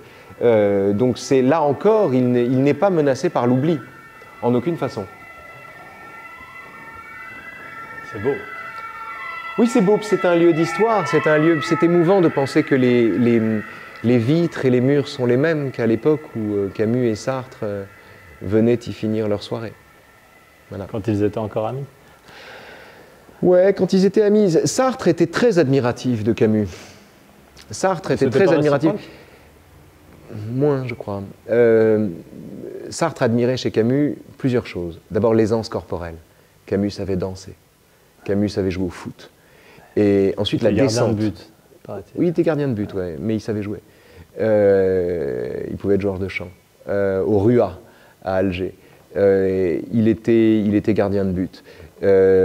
Sartre admirait, oui, l'aisance corporelle de Camus, sa facilité, la facilité avec laquelle il pouvait plaire, et la descente de Camus. Camus pouvait boire plus que Sartre, alors que Sartre, comme tous les vrais alcooliques, était bourré assez rapidement. Camus avait une meilleure descente que Sartre. Ils ont été longtemps amis, et en vérité, tout est dit dans l'hommage que Sartre rend à Camus dans France Observateur le 7 janvier 60. Quand il dit « nous étions brouillés ». Mais une brouille, ce n'est rien. Juste une autre façon de vivre ensemble dans le monde commun qui nous est donné. Je cite de mémoire, hein, c'est à peu près ça. Et il dit « l'œuvre inachevée de Camus, nous devons maintenant la voir comme une œuvre totale. La mort de Camus, je l'appelle scandale ». Ce sont les paroles d'un ami, ce sont les paroles d'un admirateur. Et d'ailleurs, Sartre lui-même, en 1961, dans la préface qu'il fait aux damnés de la terre de Frantz Fanon, justifie à ce moment-là le meurtre des colons, c'est-à-dire valide, lève le tabou de la violence, apporte son autorité et sa caution morale à la violence elle-même, geste qui a été repris maintes fois ensuite et encore aujourd'hui par les insoumis, et c'est un geste que Sartre n'aurait jamais eu, je pense, si Camus avait été là pour lui répondre. Le problème de Sartre avec Camus, c'est aussi que Camus, qu'est-ce que vous voulez que je vous dise ? C'était un paysan d'Alger, en fait, aux yeux de Sartre. C'était un fils de pauvre. Qui, lui, était un fils de bourgeois du 16e arrondissement. Qui, lui, est un fils de bourgeois. Alors, bon, c'est un fils de bourgeois, et c'est surtout quelqu'un, il était normalien, il était agrégé, ce qui veut dire concrètement qu'il était snob. et qu'il y avait dans Tous les normaliens et les agrégés sont snobs. Non, mais c'est plus facile d'être snob quand on est normalien et agrégé, disons. Ouais, voilà. ouais. Et ce qui est intéressant avec le Camus de Sartre, cette façon qu'il avait, comment dire, il y avait chez Camus quelque chose d'insupportable. C'est-à-dire que non seulement il avait raison, non seulement il était plus fort que Sartre, c'est-à-dire que l'homme révolté, c'est meilleur que la critique de la raison dialectique. J'y peux rien, c'est plus juste, c'est plus pertinent, ça marche encore aujourd'hui. La critique de la raison dialectique, ça ne marche pas, à part quelques pages remarquables, mais l'homme révolté, c'est indépassable de ce point de vue. Et donc il fallait pour Sartre subir la supériorité intellectuelle d'un type qui était moins cultivé que lui et moins diplômé que lui. C'est la raison pour laquelle on a voulu faire de Camus un professeur pour classe terminale et on a daubé sur sa frivolité et sur son côté ancien pauvre devenu bourgeois, ce qui était la rhétorique sartrienne à l'époque. On descend. Le silence qui convient au spectacle. Vous allez quand même m'expliquer parce que je ne comprends pas toujours. C'est quoi les cycles de Camus? Bah, vous savez, il y a 3 cycles, c'est ça? Oui, il y a 3 cycles. En fait, 2 achevés et un en cours à sa mort. Et en fait, c'est celui-là qui est achevé. C'est ça qui est beau. Il y a une lettre de Camus où lui-même présente son œuvre en 3 temps. Merci beaucoup, merci pour votre accueil. Merci de votre accueil, monsieur. Il y a une lettre de Camus où lui-même... On peut dire ce qui est en train de se jouer, c'est le Vidéo Club. Oui, il paraît que c'est formidable, je ne l'ai pas encore vu. Moi aussi, j'ai envie de venir. J'ai très envie d'aller le voir. L'affiche ici, Noémie Lvovsky. Alors, Yvan Attal, j'adore Yvan Attal, et surtout, Noémie Lvovsky est une actrice extraordinaire. C'est pas simplement une réalisatrice géniale, c'est une actrice excellente. Beaucoup. Merci de votre accueil. Bonsoir, messieurs. Qu'est-ce qu'on disait avant ça? On parlait des cycles. Oui. On a souvent envie de présenter l'œuvre de Camus comme composée en 3 cycles. Et d'ailleurs, Camus lui-même le dit. Le cycle de l'absurde, puis le cycle de la révolte, et enfin le cycle de l'amour. Et en réalité, ces 3 cycles, et dans cette présentation un peu schématique des choses, on a tendance à penser que, ben voilà, on commence par l'absurde, et puis après on se sort de l'absurde par la révolte, et on se sort de la révolte par l'amour. En fait, ça marche très différemment chez Camus. Camus n'est pas un penseur qui se surmonte lui-même, c'est un penseur qui s'approfondit. Et pour le comprendre, c'est très simple. Il suffit de comprendre qu'il ne suffit pas de prendre les armes pour que le monde prenne un sens. C'est pas parce qu'on prend les armes que le monde prend un sens. On ne sort pas de l'absurde quand on entre dans la révolte, au contraire, on approfondit l'absurde. Quand on creuse l'absurde, on découvre pas des raisons de vivre, mais des raisons de se battre. Et autrement dit, chez Camus, la pensée s'approfondit, elle ne se surmonte pas. Et pour une raison très simple, c'est que Camus commence par l'amour. Il commence par écrire Nos. Il commence par faire une déclaration d'amour au monde qui ne l'aime pas en retour. Et cette capacité qui est la sienne lui permet de regarder l'absurde en face. Et de regarder surtout votre affiche en face, mais ça y est, c'est ici que ça se passe. Ah oui, elle a été brisée hier, avant-hier par... Mais c'est vous qui êtes ciblé là? Ben, c'était moi, oui, puis c'était une queue de manif interdite à République pour la Palestine. Ils sont passés devant, ils ont cassé la vitre.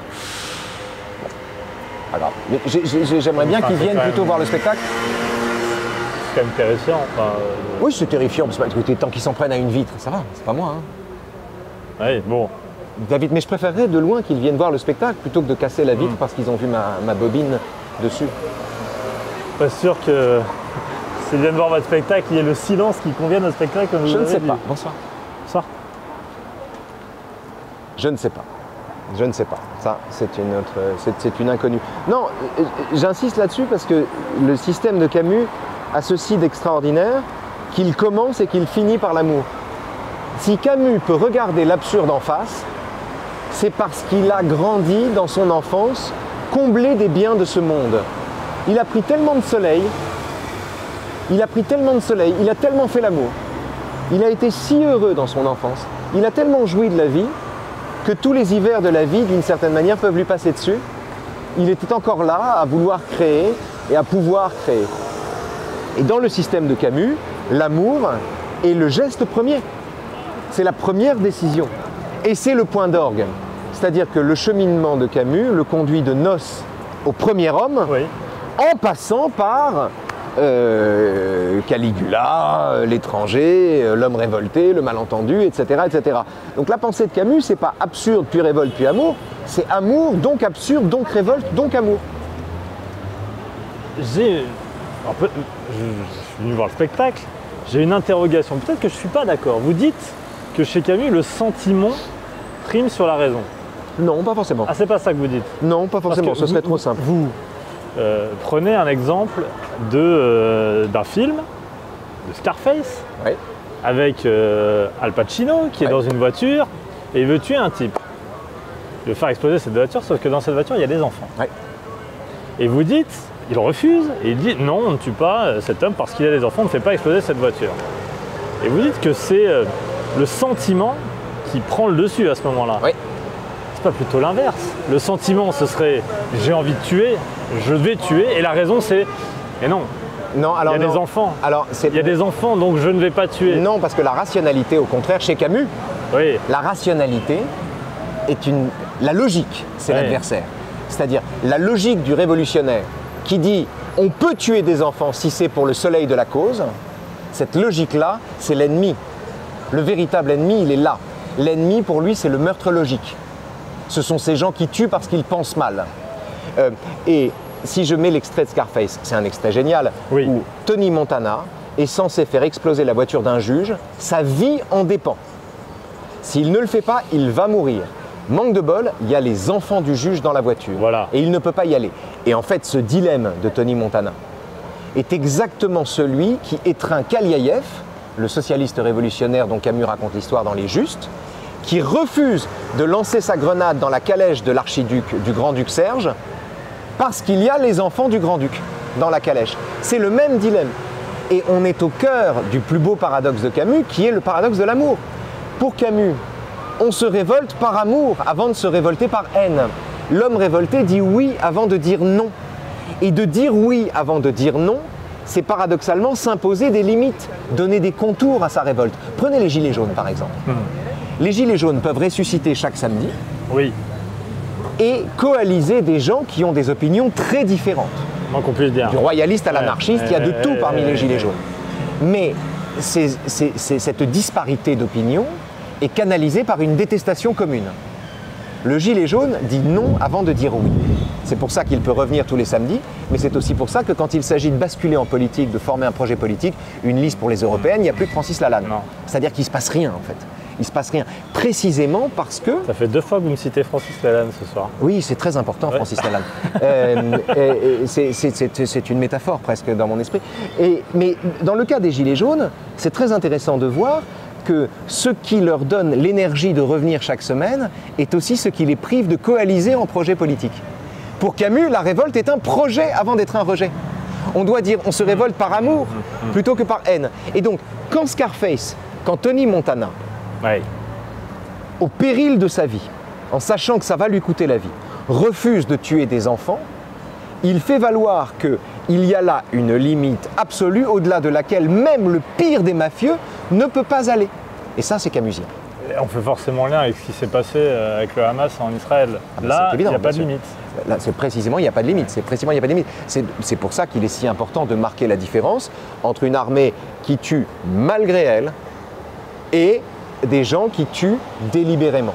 Ça n'est pas le même geste. Mais il est important aussi, dans une perspective camusienne, de maintenir l'intranquillité du soldat à qui l'on demande de tuer et qui refuse de vivre ça tranquillement ou confortablement. Encore une fois, le danger pour Camus, c'est la logique et c'est le confort. Il appelle confortable une pensée radicale, une pensée absolue. Et c'est le meurtre logique qui lui paraît le plus dangereux. Notre voiture nous attend. Ah! Avec votre sac. Avec mon sac. Magnifique. Je vais passer de l'autre côté.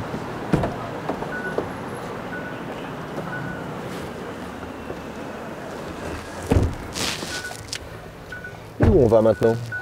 On va parler enseignement. Ah, très bien. Dans un des plus beaux lycées de Paris. Ah, mais oui, bien sûr. Vous êtes un pur parisien, vous? Pur parisien. Pur parisien. Parisien depuis toujours. Est-ce que vous n'êtes pas un peu déconnecté des réalités? Si, sûrement. Sûrement, probablement, j'imagine. Je ne sais pas ce qu'on appelle les réalités, mais j'imagine qu'il y a des tas de choses que je ne vois pas. Mais je suis un pur Parisien. Je suis né à Paris, j'ai toujours vécu à Paris, j'adore cette ville. J'adore cette ville et voilà. Je ne sais pas si c'est un gage de déconnexion, peut-être. J'en sais rien. Par définition, si je suis déconnecté, je ne peux pas vous dire de quoi je suis déconnecté. Vous parlez de la société, vous adorez parler de la société. Ouais. Comment on peut parler de la société si on ne la connaît pas parfaitement? Alors, personne ne la connaît parfaitement, vous avez raison. Voilà, vous avez répondu. Voilà, on peut aussi, s'il fallait s'abstenir de parler de tout ce qu'on n'a pas vu, ou de tout ce qu'on... On ne parlerait plus de rien. On ne parlerait plus de rien. Donc il faut aussi parfois tenter... Vous avez peut-être pas une vue d'ensemble, si? Non, sûrement pas. Mais alors vous avez une vue très obtuse. Peut-être, c'est possible. Obtuse, on dit. Obtuse, mais c'est possible, c'est possible. Qu'est-ce que vous voulez que je vous dise? J'en sais rien. En tout cas, c'est comme ça que je vois les choses. C'est comme ça que je vois les choses. Moi, ce sont les livres qui m'ont... c'est pas qu'ils m'ont donné une vision. Regardez, c'est plutôt, non, je dis ça, c'est important. C'est la compagnie des livres, c'est-à-dire que vous avez des idées qui vous traversent, des émotions qui vous traversent, des craintes qui vous traversent, et vous les trouvez écrites et consignées quelque part dans un livre. Et soudain, vous découvrez que les livres sont des compagnons et qu'ils sont vivants et qu'ils vous connaissent mieux encore que vous ne les connaissez. C'est ça qui détermine. Je vais vous faire mal. Camus. Allez-y, essayez. Camus. Oui. Vous me l'avez dit vous-même, il vient d'en bas, il connaît la pauvreté, la fin de mois difficile, les campagnes, peut-être pas encore les banlieues, mais comment vous pouvez parler de tout ça sans le connaître? Oui, enfin, qu'est-ce qui vous dit que je ne connais pas ça? Je sais pas. Ah ben voilà, c'est ça, c'est vous qui ne connaissez pas. Qui vous dit que j'ai pas de problème d'argent, que j'ai pas de problème de Oui, vous avez raison. Qui vous dit ça? Oui, mais je sais que vous n'êtes pas né au fin fond du Poitou, par exemple. Non, c'est vrai, c'est vrai. Et ceci devrait disqualifier toute opinion? Non. Alors voilà. J'ai l'opinion que je peux avoir. Qu'est-ce que vous voulez que je vous dise? J'y peux rien. J'ai pas choisi mon lieu de naissance. On n'est pas responsable de ce qui nous arrive. On est responsable de ce qu'on en fait. Ouais. Où sont les Camus, Sartre, Aron de l'époque? Marrant que vous me posiez cette question sur Aron parce que on est le 18 octobre aujourd'hui, je crois, et ça fait aujourd'hui 40 ans et un jour qu'Aron est mort. C'est pour ça que je vous en parle. Ah mais oui. On travaille, hein, vous savez. Ce qui est génial avec Aron, mais ce qui est fantastique avec Aron, c'est que Aron est quelqu'un qui théorise ce que Camus aimait beaucoup, la notion de spectateur engagé. C'est-à-dire qu'on est spectateur, mais on doit avoir un pied dans l'engagement aussi. On ne peut pas être juste spectateur des choses. On ne peut pas penser sans assumer le fait d'avoir un corps et d'être situé à un moment du temps et de l'espace. On ne peut pas penser de façon abstraite. Aron est le premier, enfin l'un de ceux qui a le mieux dit qu'on ne pouvait pas penser séparément de son corps. C'est ça la grandeur de Raymond Aron. Et en cela, alors je ne sais pas où sont les Raymond Aron d'aujourd'hui, mais je ne vous parle pas tellement des idées, vous voyez ce que je veux dire, les penseurs qui vont transformer la société. Est-ce que la période n'est plus aux philosophes? Ni Camus ni Aron n'ont transformé quoi que ce soit. Oui, mais aujourd'hui ils font référence. Aujourd'hui on les cite. Oui, Sartre aussi. Les cite, et ben on en citera d'autres plus tard. Voilà, alors justement, est-ce que dans 50 ans, 60 ans, on citera Michel Onfray, Alain Finkielkraut? Je ne sais pas. Je ne sais pas. Michel Onfray, j'ai un doute, mais Finkielkraut peut-être. Je ne sais pas. J'en sais rien. Je ne sais pas. Je ne sais pas. Ça, pour le coup, j'en sais rien. Je ne sais pas. Je fais assez peu. En fait, moi, c'est un peu particulier parce que je fais assez peu de différence entre les morts et les vivants. Quand on fait de la philo, d'ailleurs, on fait assez peu de différence en général entre les morts et les vivants, puisque les plus bavards ne sont pas les plus vivants, bien souvent. Donc, quand on fait de la philo, on fait assez peu de différence. Vous dire où sont les Sartre et les Camus d'aujourd'hui, je n'en ai aucune idée. Tout ce qui m'intéresse, moi, c'est que Sartre, Camus et Aron soient aujourd'hui connus et lus pour de bonnes raisons. Mais est-ce qu'à leur époque, ils étaient connus et lus? Oui. Oui. Vous voyez ce que je veux dire? Ils étaient déjà des personnalités phares. Est-ce qu'il y en a aujourd'hui? Tout à fait. C'est-à-dire qu'ils avaient eu le génie de se faire les interprètes de grandes façons de penser. Ils avaient su les incarner. Ils avaient su les incarner et c'est Ça me paraît absolument essentiel, ça. Ils avaient su les incarner, ils avaient su occuper cette place-là. Et aujourd'hui, c'est plus difficile. Est-ce que la pensée s'est rétrécie? Non. C'est pas la pensée. La pensée ne peut pas se rétrécir. La pensée s'est pas rétrécie. En revanche, le désir de dogme est plus vivace que jamais. Et donc, c'est la raison. Je ne sais pas qui sont les Sartre et Camus d'aujourd'hui. Je sais quelle est la raison d'être de leur enseignement. Voilà. C'est-à-dire, je sais pourquoi on les transmet. Et je sais contre quoi on lutte quand on enseigne Camus, Sartre ou Aron. Peut-être un peu un raccourci, mais est-ce que le philosophe tweete aujourd'hui?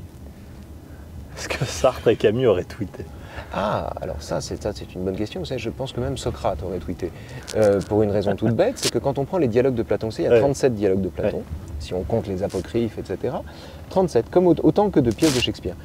Et quand on prend les dialogues de Platon,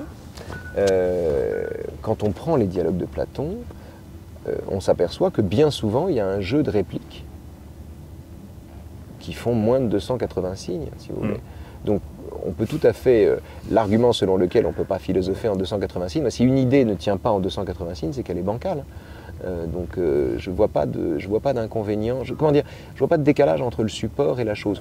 Voltaire avait écrit plus de 20 000 lettres de son vivant, donc à n'en pas douter, il eût été présent sur les réseaux sociaux. Vous êtes un peu accro à Twitter, non? Moins qu'avant. Ah bon? Oui, nettement moins qu'avant, parce que je m'en désintéresse un peu. Parce que je m'en désintéresse. Si vous voulez, c'est quand même un exercice assez vain, c'est vraiment Sisyphe pour le coup, hein, Twitter. C'est-à-dire de pousser le rocher au sommet de la montagne, puis ça retombe de l'autre côté. Si je meurs demain, évidemment, les gens ne cesseront pas, les gens seront toujours aussi cons qu'avant. Enfin, je veux dire, si je disparais de Twitter, ça ne change rien. Donc parfois on est un peu saisi par la vanité de ce qu'on fait. Si vous voulez, de temps en temps, donner des coups d'épée dans l'eau, on se dit que ça sert à rien. Voilà. Mais alors, Twitter ne sert à rien, l'opinion se fait sur Twitter. Non, c'est pas l'opinion qui se fait sur Twitter, c'est pas la même chose. Ah c'est un miroir déformant. Vous avez des gens très mobilisés sur Twitter qui ne représentent rien du tout en vérité dehors. Sauf que les médias aujourd'hui reprennent ce qui se passe sur Twitter et donc on informe. C'est en ça que c'est intéressant, c'est en ça que c'est intéressant et c'est pour ça qu'il faut travailler d'ailleurs sur cette question des réseaux. Mais sur Twitter, François Asselineau est président de la République. Je veux dire, Twitter est un monde parallèle. Twitter est un monde parallèle, mais il ne se passe rien dans la réalité, si j'ose dire, entre guillemets, qui ne se retrouve sur Twitter. Donc c'est en ça que c'est intéressant. Mais en revanche, la place qui est faite à des événements parfois anodins sur Twitter est sans rapport avec ce qui se passe dans la réalité. Donc écoutez, moi j'y suis comme un laborantin qui regarde la façon dont les gens se conduisent, en particulier quand ils pensent qu'on ne les voit pas. C'est ça qui est intéressant, parce que sur Twitter, vous avez des tas de gens qui, comme ils sont anonymes ou comme ils sont planqués derrière le pseudonymat ou l'anonymat sur Twitter est très répandu, et donc ce sont des gens qui sont absolument convaincus qu'on ne les voit pas et qui se conduisent comme on se conduirait sans témoin. Et ça, c'est vachement intéressant. Chez soi. Et c'est vachement intéressant. Nu en sortant de la douche. Nu en sortant de la douche, c'est ça. Donc en fait, et c'est très intéressant d'assister à ça, de voir ça. Donc il y a un usage gnoséologique de Twitter. C'est un outil de connaissance. Vous êtes un peu masochiste. Parce que vous savez que vous allez tweeter, que dans la foulée, vous allez vous prendre je ne sais combien de réponses. Je m'en fous, ça, les réponses, je m'en fous. Non, il y a je bloque les insultes. C'est un baromètre de l'antisémitisme extraordinaire. Tous les gens, par exemple, depuis le 7 octobre, les gens me disent, mais puisque vous êtes, quand on parle du conflit israélo-palestinien, qu'on essaie d'adopter une position, alors là pour le coup mesurée ou pondérée, etc., ou de tenir compte de tous les éléments, vous avez des gens qui vous répondent, mais vas-y puisque c'est ton pays. Je ne suis pas plus israélien que tchèque, mais on a décidé que c'était mon pays parce que j'étais juif. Donc quand on est en butte à ce genre d'antisémitisme, écoutez, c'est intéressant plus qu'autre chose en fait. Voilà, c'est plutôt un lieu d'étude des comportements humains qu'autre chose. Et en cela, c'est intéressant. Est-ce que vous trouvez, comme beaucoup le disent aujourd'hui, que les médias sont tous à gauche aujourd'hui ? Ou trop à gauche? Non, il y en a qui le sont. Sur le service public notamment. Oui, alors ça, sur le service public, écoutez, j'ai vu de tout, moi, sur le service public, pour y avoir travaillé, en plus, pendant de longues années. J'étais à France Culture pendant 12 ans. pour y avoir travaillé longtemps, 13 ans même, pour y avoir longtemps travaillé, moi j'ai eu accès à toutes les opinions, qu'une démocratie ménage dans le service public. J'ai toujours eu l'impression que le service public faisait bien son travail, que en plus le service public de la radio, c'est un lieu, vous savez, où c'est un espace où les gens sont payés séparément de ce qu'ils produisent en fait. Donc pour le pire, ça donne des gens qui ne foutent rien et qui se satisfont d'être payés. Pour le meilleur, ça donne des gens qui s'intéressent à ce qu'ils font pour ce qu'ils font, plus que pour le salaire qu'ils en retirent. Donc il y a le meilleur et le pire. Vous êtes particulièrement concerné parce que votre femme est directrice de France Inter. Oui. Est-ce qu'elle a été missionnée pour rééquilibrer politiquement France Inter? D'aller sur ce sujet quand même. Ah bon, vous trouvez? Alors là, c'est mon deuxième joker.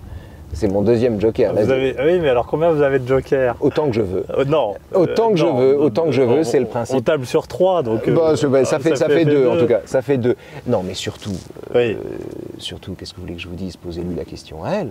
J'aimerais beaucoup. Recevez-la, posez-lui la question, demandez-lui comment ça se passe. Moi, ce que je vois, c'est quelqu'un qui travaille tous les jours H24 sur la façon de parler le mieux possible aux oreilles de l'auditeur, respecter une égalité dans la présentation des idées, travailler. Non, moi c'est vraiment, je suis émerveillé par la patience dont elle fait preuve, par les faux procès qu'on lui fait et par le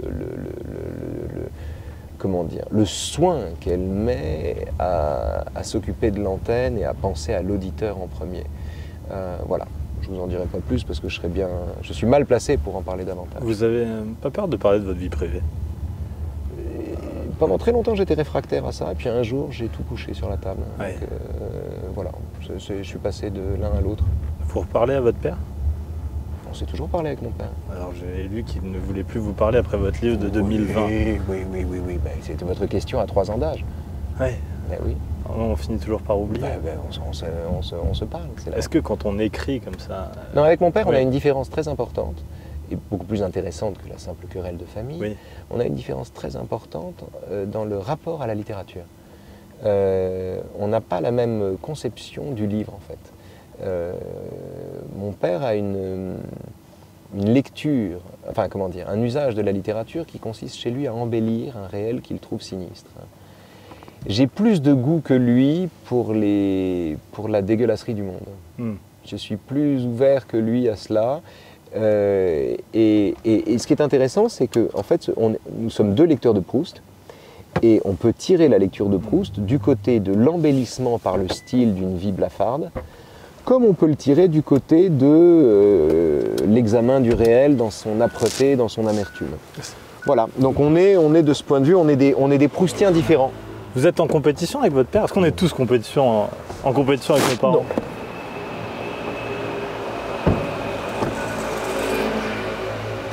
Non, c'est l'avantage. Mon père est beaucoup plus fort que moi dans bien des domaines que je lui laisse bien volontiers. On n'a pas de problème de rivalité.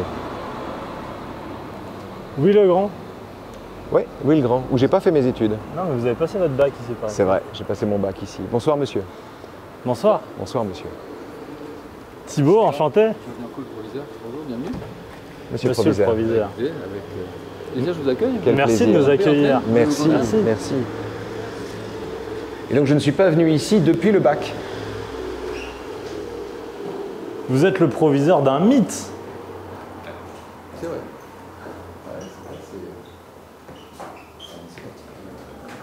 C'est la plus belle maison qui soit. Bonsoir, monsieur. C'est la plus belle maison qui soit. Et pourquoi? Parce que c'est un lycée qui a une histoire très ancienne. C'est l'excellence des lycées publics. C'est des lycées qui recrutent partout en France, à l'étranger. C'est un lycée qui est à Paris, mais c'est un lycée qui a une aura qui est au-delà. C'est notre. Vous dites c'est un mythe, oui, c'est notre rêve d'excellence, de méritocratie, qui se poursuit. Je trouve que de ce point de vue. Et d'ailleurs, est-ce que vous êtes la cible de gens qui sont contre cet élitisme? Oui, bien sûr, parce que ça fait débat. Dès qu'on parle d'élitisme, on a besoin de définir ce que ça veut dire. Et est-ce que, voilà, parce qu'il y a plein de façons de concevoir l'élitisme. Alors ça fait toujours débat, mais nous, on explique que l'élitisme, quand il est bien compris, c'est quelque chose de formidable, c'est une vertu, c'est ce qui permet aux jeunes de s'élever, ça les fait rêver. Quand les jeunes arrivent ici en seconde, ils sont sélectionnés sur leur dossier, sur la qualité de leur travail, et quand ils arrivent ici, je vous assure que ce qui se passe, c'est que leur visage s'éclaire, et on le voit dans les premières semaines. Et ils nous disent, nous sommes heureux ici parce qu'ici, on travaille, et on est entre élèves qui travaillent, qui viennent de tous les horizons. Alors justement, vraiment, est-ce que les élèves viennent de tous les horizons? Ah oui, oui. Vraiment bien sûr. Et alors après, on peut toujours faire mieux, évidemment. Oui. Mais aujourd'hui, nous recrutons en seconde. Je ne parle pas des prépas, mais en seconde, nous recrutons à 60% sur Paris, 40% au-delà. Donc l'Île-de-France, la province, beaucoup l'Île-de-France, des endroits qui sont plutôt défavorisés. Et les élèves arrivent. Et avec la réforme qu'il y a eu d'Affelnet, qui a fait couler beaucoup d'encre, eh bien, on a multiplié par 2 le nombre de boursiers en seconde. Donc on a un public qui est très diversifié. 20% d'élèves boursiers du secondaire, en seconde, 20%, c'est beaucoup, un élève sur 5. Mais c'est magnifique. C'est pas rien. C'est magnifique. magnifique. Ça marche. Oui. Ça marche. Mais l'enjeu, c'est l'égalité des chances, en fait. Oui. C'est ça. Oui, mais est-ce que ça existe vraiment? C'est difficile. C'est le système fait ce qu'il peut, mais Oui, c'est C'est un idéal, c'est un objectif. oui. C'est un idéal régulateur, on fait ce qu'on peut, mais quand même, il y a des progrès qui sont des progrès considérables de ce point de vue, et qui prennent d'ailleurs le contre-pied, à mon avis, du sentiment que les grands lycées ne pratiquent que la reproduction sociale, etc., etc. C'est devenu faux. C'est devenu faux, de plus en plus. Et il faut que ça le soit toujours davantage, parce qu'il y a aujourd'hui... c'est le Graal d'une démocratie, c'est l'égalité des chances. Donc il faut y travailler, et ce que vous dites va dans ce sens. Est-ce qu'à trop vouloir tendre vers cette égalité des chances, on peut être amené à baisser le niveau? Je crois pas. Je pense que c'est le contraire. C'est le contraire. C'est le contraire. Quand les élèves, ça les mobilise, ça les tient. On se dit pas, tiens, on fait baisser le niveau de Louis le Grand pour faire entrer d'autres profils. Moi, quand je regarde les résultats, je constate que le niveau ne baisse pas. Là, ce sont des suppositions. Il faut regarder Non, mais bien sûr. Il faut regarder les faits. Et puis, il faut faire la différence, je crois, entre les critères d'admission dans un établissement comme celui-là et l'enseignement qu'on y reçoit. On n'y sort pas le même que quand on y entre. Moi, j'étais dans la maison d'à côté, Henri IV, et ça a changé ma vie. Ça a changé ma vie d'avoir de tels professeurs, d'avoir des gens qui étaient tellement soucieux du savoir qu'ils avaient à transmettre.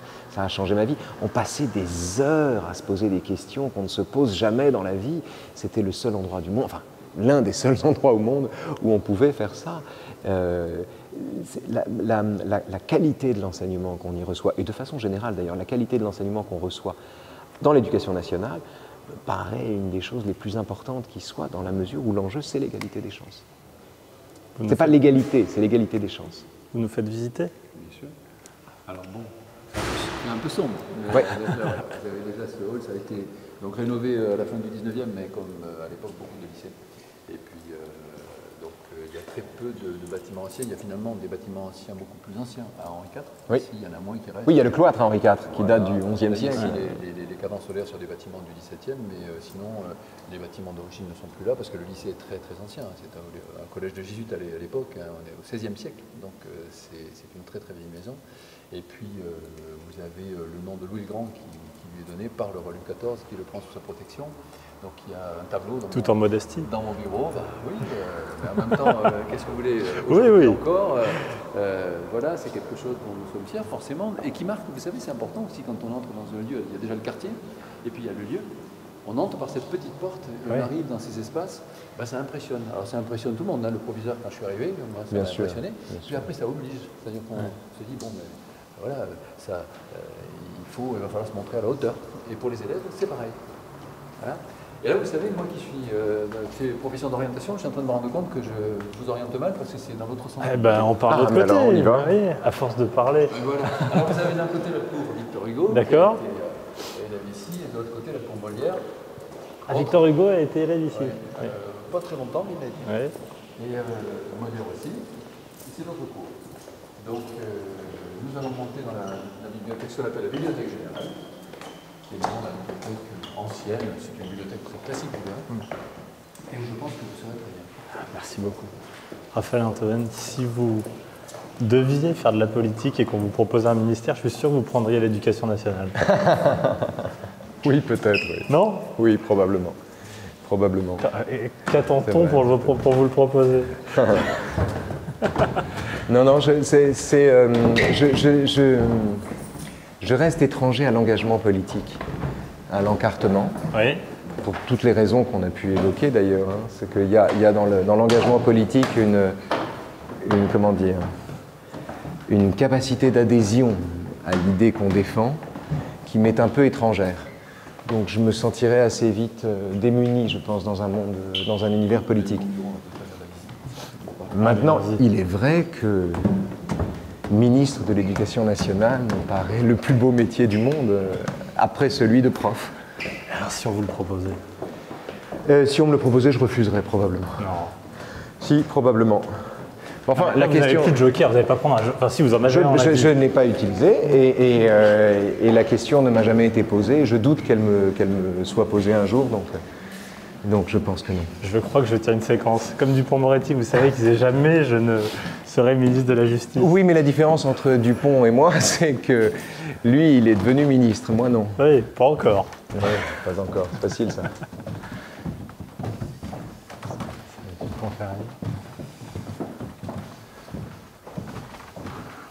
Vous avez combien au bac? Ça dépend des matières. En philo. En philo, 11. C'est pas vrai. Ouais. C'est 11. Terriblement décevant et à la fois voilà. absolument rassurant. 11. J'ai paniqué le jour de l'épreuve et j'ai pris un commentaire de texte. C'était un texte de Kant, sur l'amour. Il ne faut jamais demander à Kant de parler d'amour. Et alors, quand on commente un texte de Kant sur l'amour, oh, quelle beauté! Merci. Génial. On va rester un moment alors. Vous êtes chez vous, prenez votre Merveilleux. Merci beaucoup. Merci. Merveilleux. Merveilleux. Merci de votre accueil. Avec grand Monsieur plaisir. Proviseur, merci. Avec grand plaisir. Merci infiniment.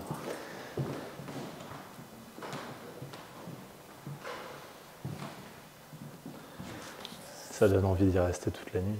Bien de sûr. les regarder un par un. Ou toute la journée.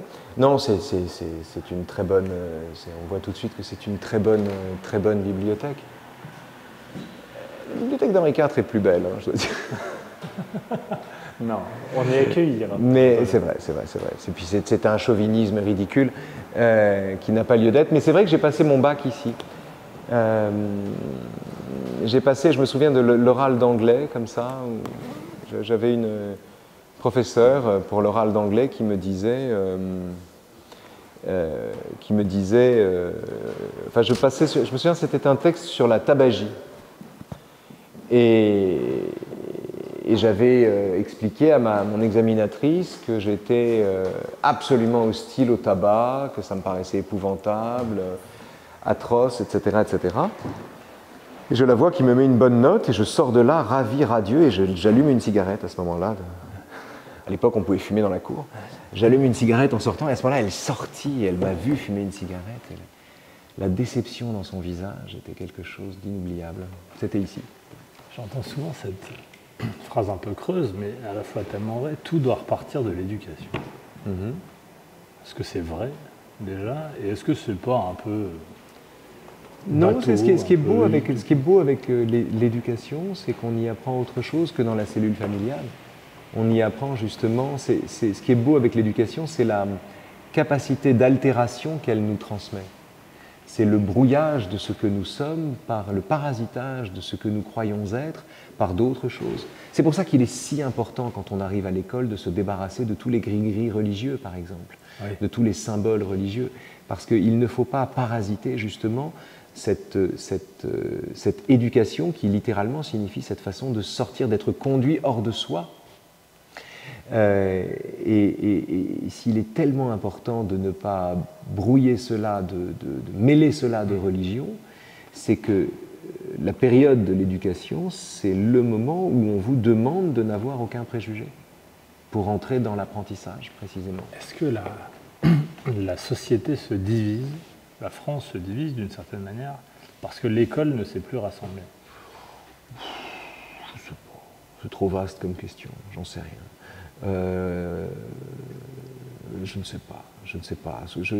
Si la société est divisée, c'est parce que le schème de l'opposition... Mais s'il y a un endroit où justement elle ne devrait pas l'être, c'est à l'école. Non, au contraire. Non, au tous contraire. ensemble. Non, non, on est tous ensemble, on est tous ensemble. Mais qu'est-ce que c'est être ensemble? C'est pas être unanime. C'est avoir des désaccords dont on ne fait pas des engueulades.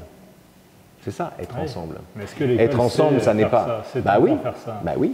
Être ensemble, ça n'est pas avoir le même avis, c'est être en désaccord sans trouver ça grave. C'est ça, être ensemble. Et dans une société aussi. On ne peut pas souhaiter d'une société qu'elle soit, que tout le monde pense la même chose. En revanche, il faut espérer d'une société qu'on puisse avoir des idées différentes sans en venir aux mains pour ça. Donc c'est ça l'enjeu d'être ensemble. Dans la collectivité lycéenne ou la collectivité éducative, la communauté éducative est une communauté qui prend soin de cela, c'est-à-dire qui prend soin d'une communauté qui ne repose pas sur une adhésion commune, mais sur une acceptation commune des règles de la discussion. C'est pour ça que c'est si important l'éducation et c'est pour ça que la philo est tellement importante. Parce que c'est en philo qu'on apprend ça. C'est en philo qu'on apprend à ne pas tomber amoureux de ses propres idées. Est-ce que c'est vrai que vous êtes fait virer de l'université populaire de Caen par Michel Onfray? Oui. Pourquoi? Parce que j'avais fait un cours sur... Michel Onfray faisait un séminaire de philosophie, d'histoire de la philosophie, l'histoire hédoniste de la philosophie. Et moi, je faisais mon séminaire de philosophie générale. Donc, je faisais cours le jeudi soir.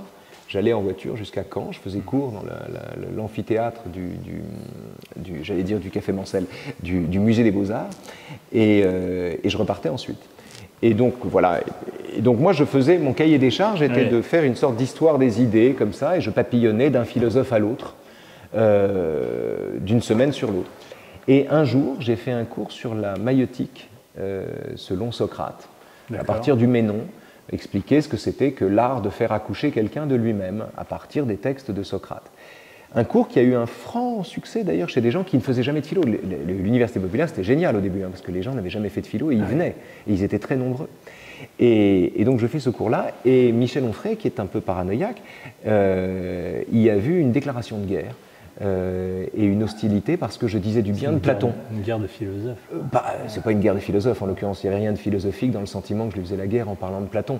Oui. La thèse d'Onfray étant que l'influence du platonisme, l'influence délétère du platonisme est à l'origine de l'ordre moral à l'époque, c'était le Onfray libertaire, est à l'origine de l'imposition d'une morale sur nos consciences et que par conséquent, il est libératoire de se détacher de l'influence de Platon.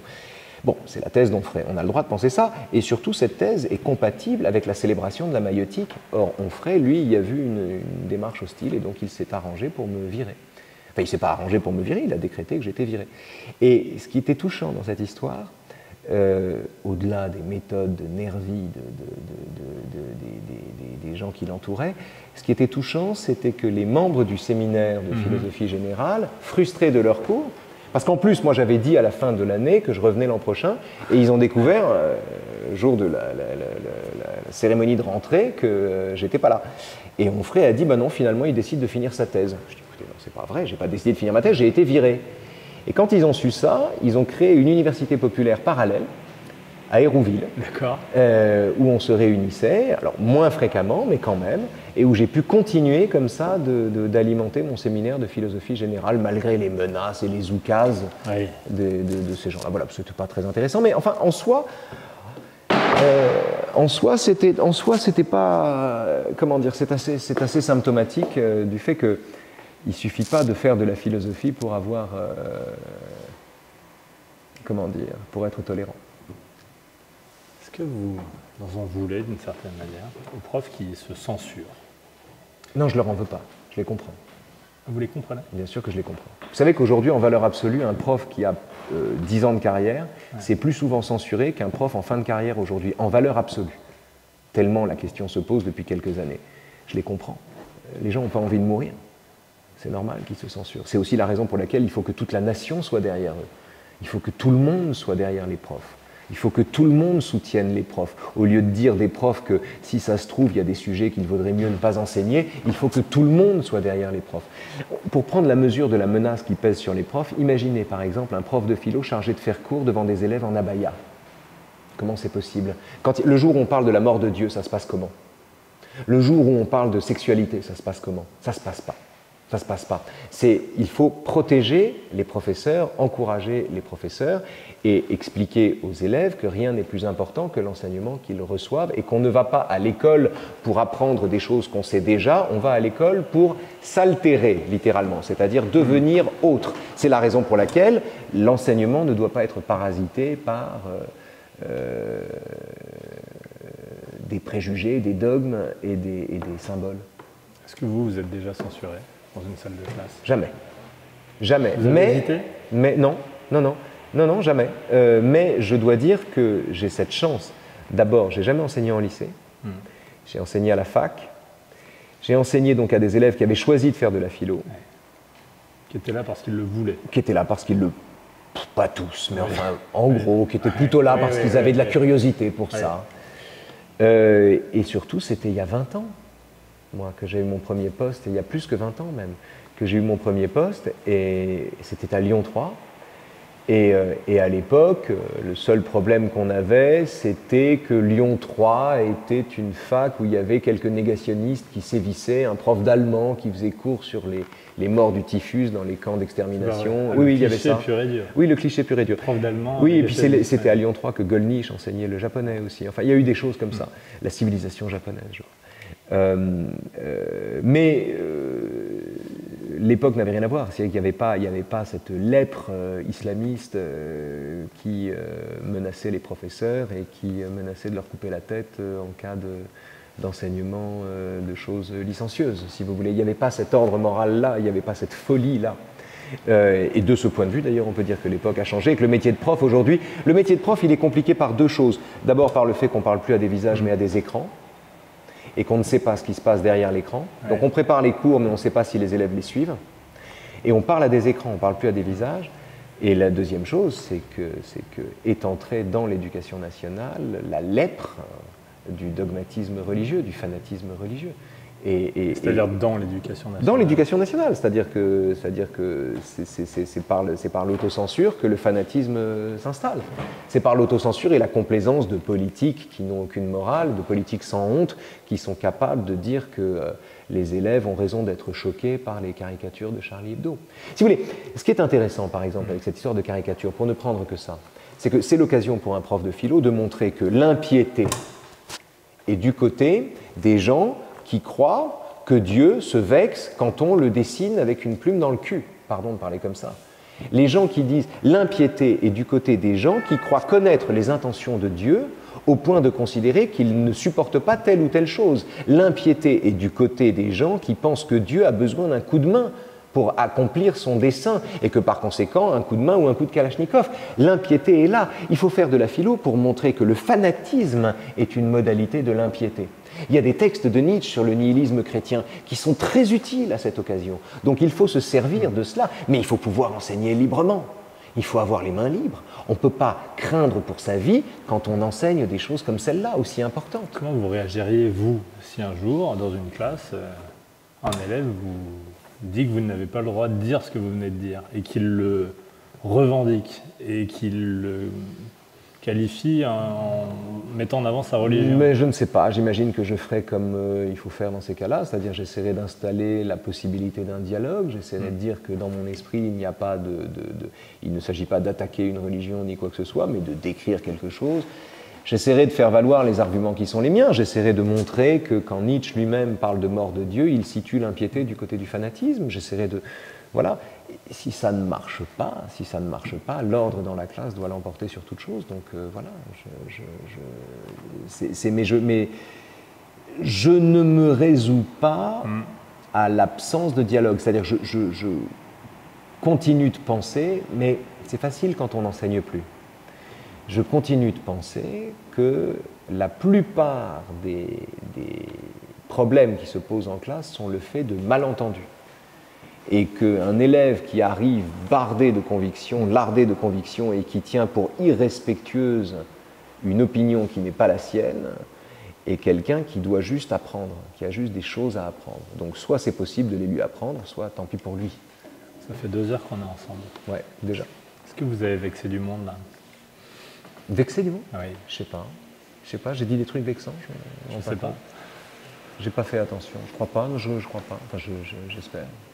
Beaucoup de gens se plaignent souvent. Et je suis sûr qu'après ces 2 heures, des gens se sentiront blessés. Mais qui peut se sentir blessé par ce que j'ai raconté? J'ai pas de souvenir d'avoir été particulièrement vexant à l'endroit de qui que ce soit. À part les insoumis, vous me parlez des insoumis. Bon, voilà, mais c'est la lie de la politique. Ils ont réinventé les soviets et le racisme anti-blanc. Je veux dire, donc il n'y a rien à faire avec eux. Enfin, c'est à désespérer, mais à part ça, je n'ai pas l'impression d'avoir été particulièrement désobligeant. Oui, vous n'avez pas l'impression. Mais vous savez que demain, vous recevrez des messages. Ça ne vous agace pas? C'est plaignant, c'est plaintif? Non, c'est le jeu, ça, c'est le jeu. Et puis il vaut mieux recevoir des messages de gens mécontents qu'aucun message, vous savez. C'est Guitry qui disait qu'on parle de vous en bien ou en mal, l'essentiel c'est qu'on en parle. Donc, mieux vaut susciter l'indignation de gens à qui après on peut expliquer ce qu'on a voulu dire, peut-être. Parce que c'est piégeux une discussion. Oui. On ne connaît pas les questions, on essaie d'y répondre, on essaie de jouer le jeu et dans la mesure du possible. Donc évidemment, parfois des paroles vous échappent. Je pense que de ce que je vous ai dit, si cela vexe des gens, c'est que c'est le résultat d'un malentendu qui est soluble dans une discussion de bonne volonté. Tous ces gens qui se qualifient comme des victimes. Souvent, ça, c'est encore autre chose, j'ai été victime de ce que vous avez dit. Vous m'avez blessé, vous, Raphaël Enthoven, ce soir. Moi non, je me mets à leur place. Oui. Non, ce qui est terrifiant, c'est le gouvernement de l'offense. Ce qui est terrifiant, c'est le sentiment que le sentiment lui-même a force de loi.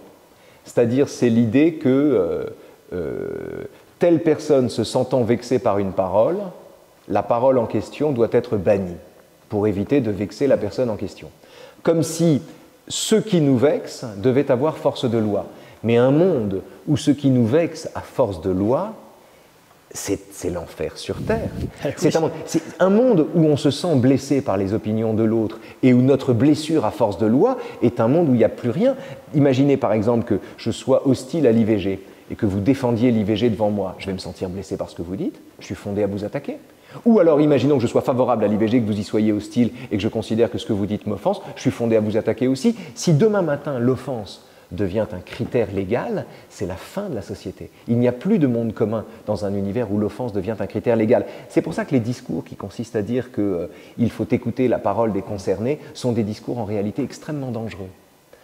Non pas seulement parce que les gens concernés sont souvent mal placés pour parler de ce dont ils parlent. Enfin, attendez, on peut quand même les entendre, on peut quand même leur donner vos chapitres. Je ne dis pas qu'il ne faut pas les entendre, c'est pas ça. Je dis que ça a la valeur d'un témoignage et c'est essentiel. Ouais, comme celui des autres. Ça a la valeur non, plus que celui des autres, puisque ce sont des choses qu'ils ont vues. Donc ça a la valeur d'un témoignage et c'est essentiel, mais ça n'a pas force de loi. Ça n'a pas force de loi. Donc, si on peut entendre le témoignage, s'il est essentiel d'entendre le témoignage, il est essentiel aussi de ne pas prendre le témoignage, de ne pas donner au témoignage force légale. Et c'est d'une certaine manière ce que font ceux qui menacent les professeurs, en disant ce que vous dites là nous vexe, donc on vous met en danger. Un gouvernement de l'offense, c'est l'enfer sur Terre. C'est l'enfer sur Terre. La République des offensés, c'est plus la République. La République du respect, c'est plus la République. Merci Raphaël Enthoven. Avec plaisir. On laisse nos amis. Vous me donnez un bouquin et je le potasse toute la nuit. Je commence par quoi? Ah mais là on est dans le rayon maths physique. Non, regardez, là il y a le rayon métaphysique. Alors, qu'est-ce qu'on a ici par exemple? Il n'y a que des choses formidables. Qu'est-ce qu'on a de très bien? Non, attendez, venez, on va se promener un peu. Ah voilà. Descartes. S'il fallait potasser, ce serait ça, méditation métaphysique. Ça, c'est admirable.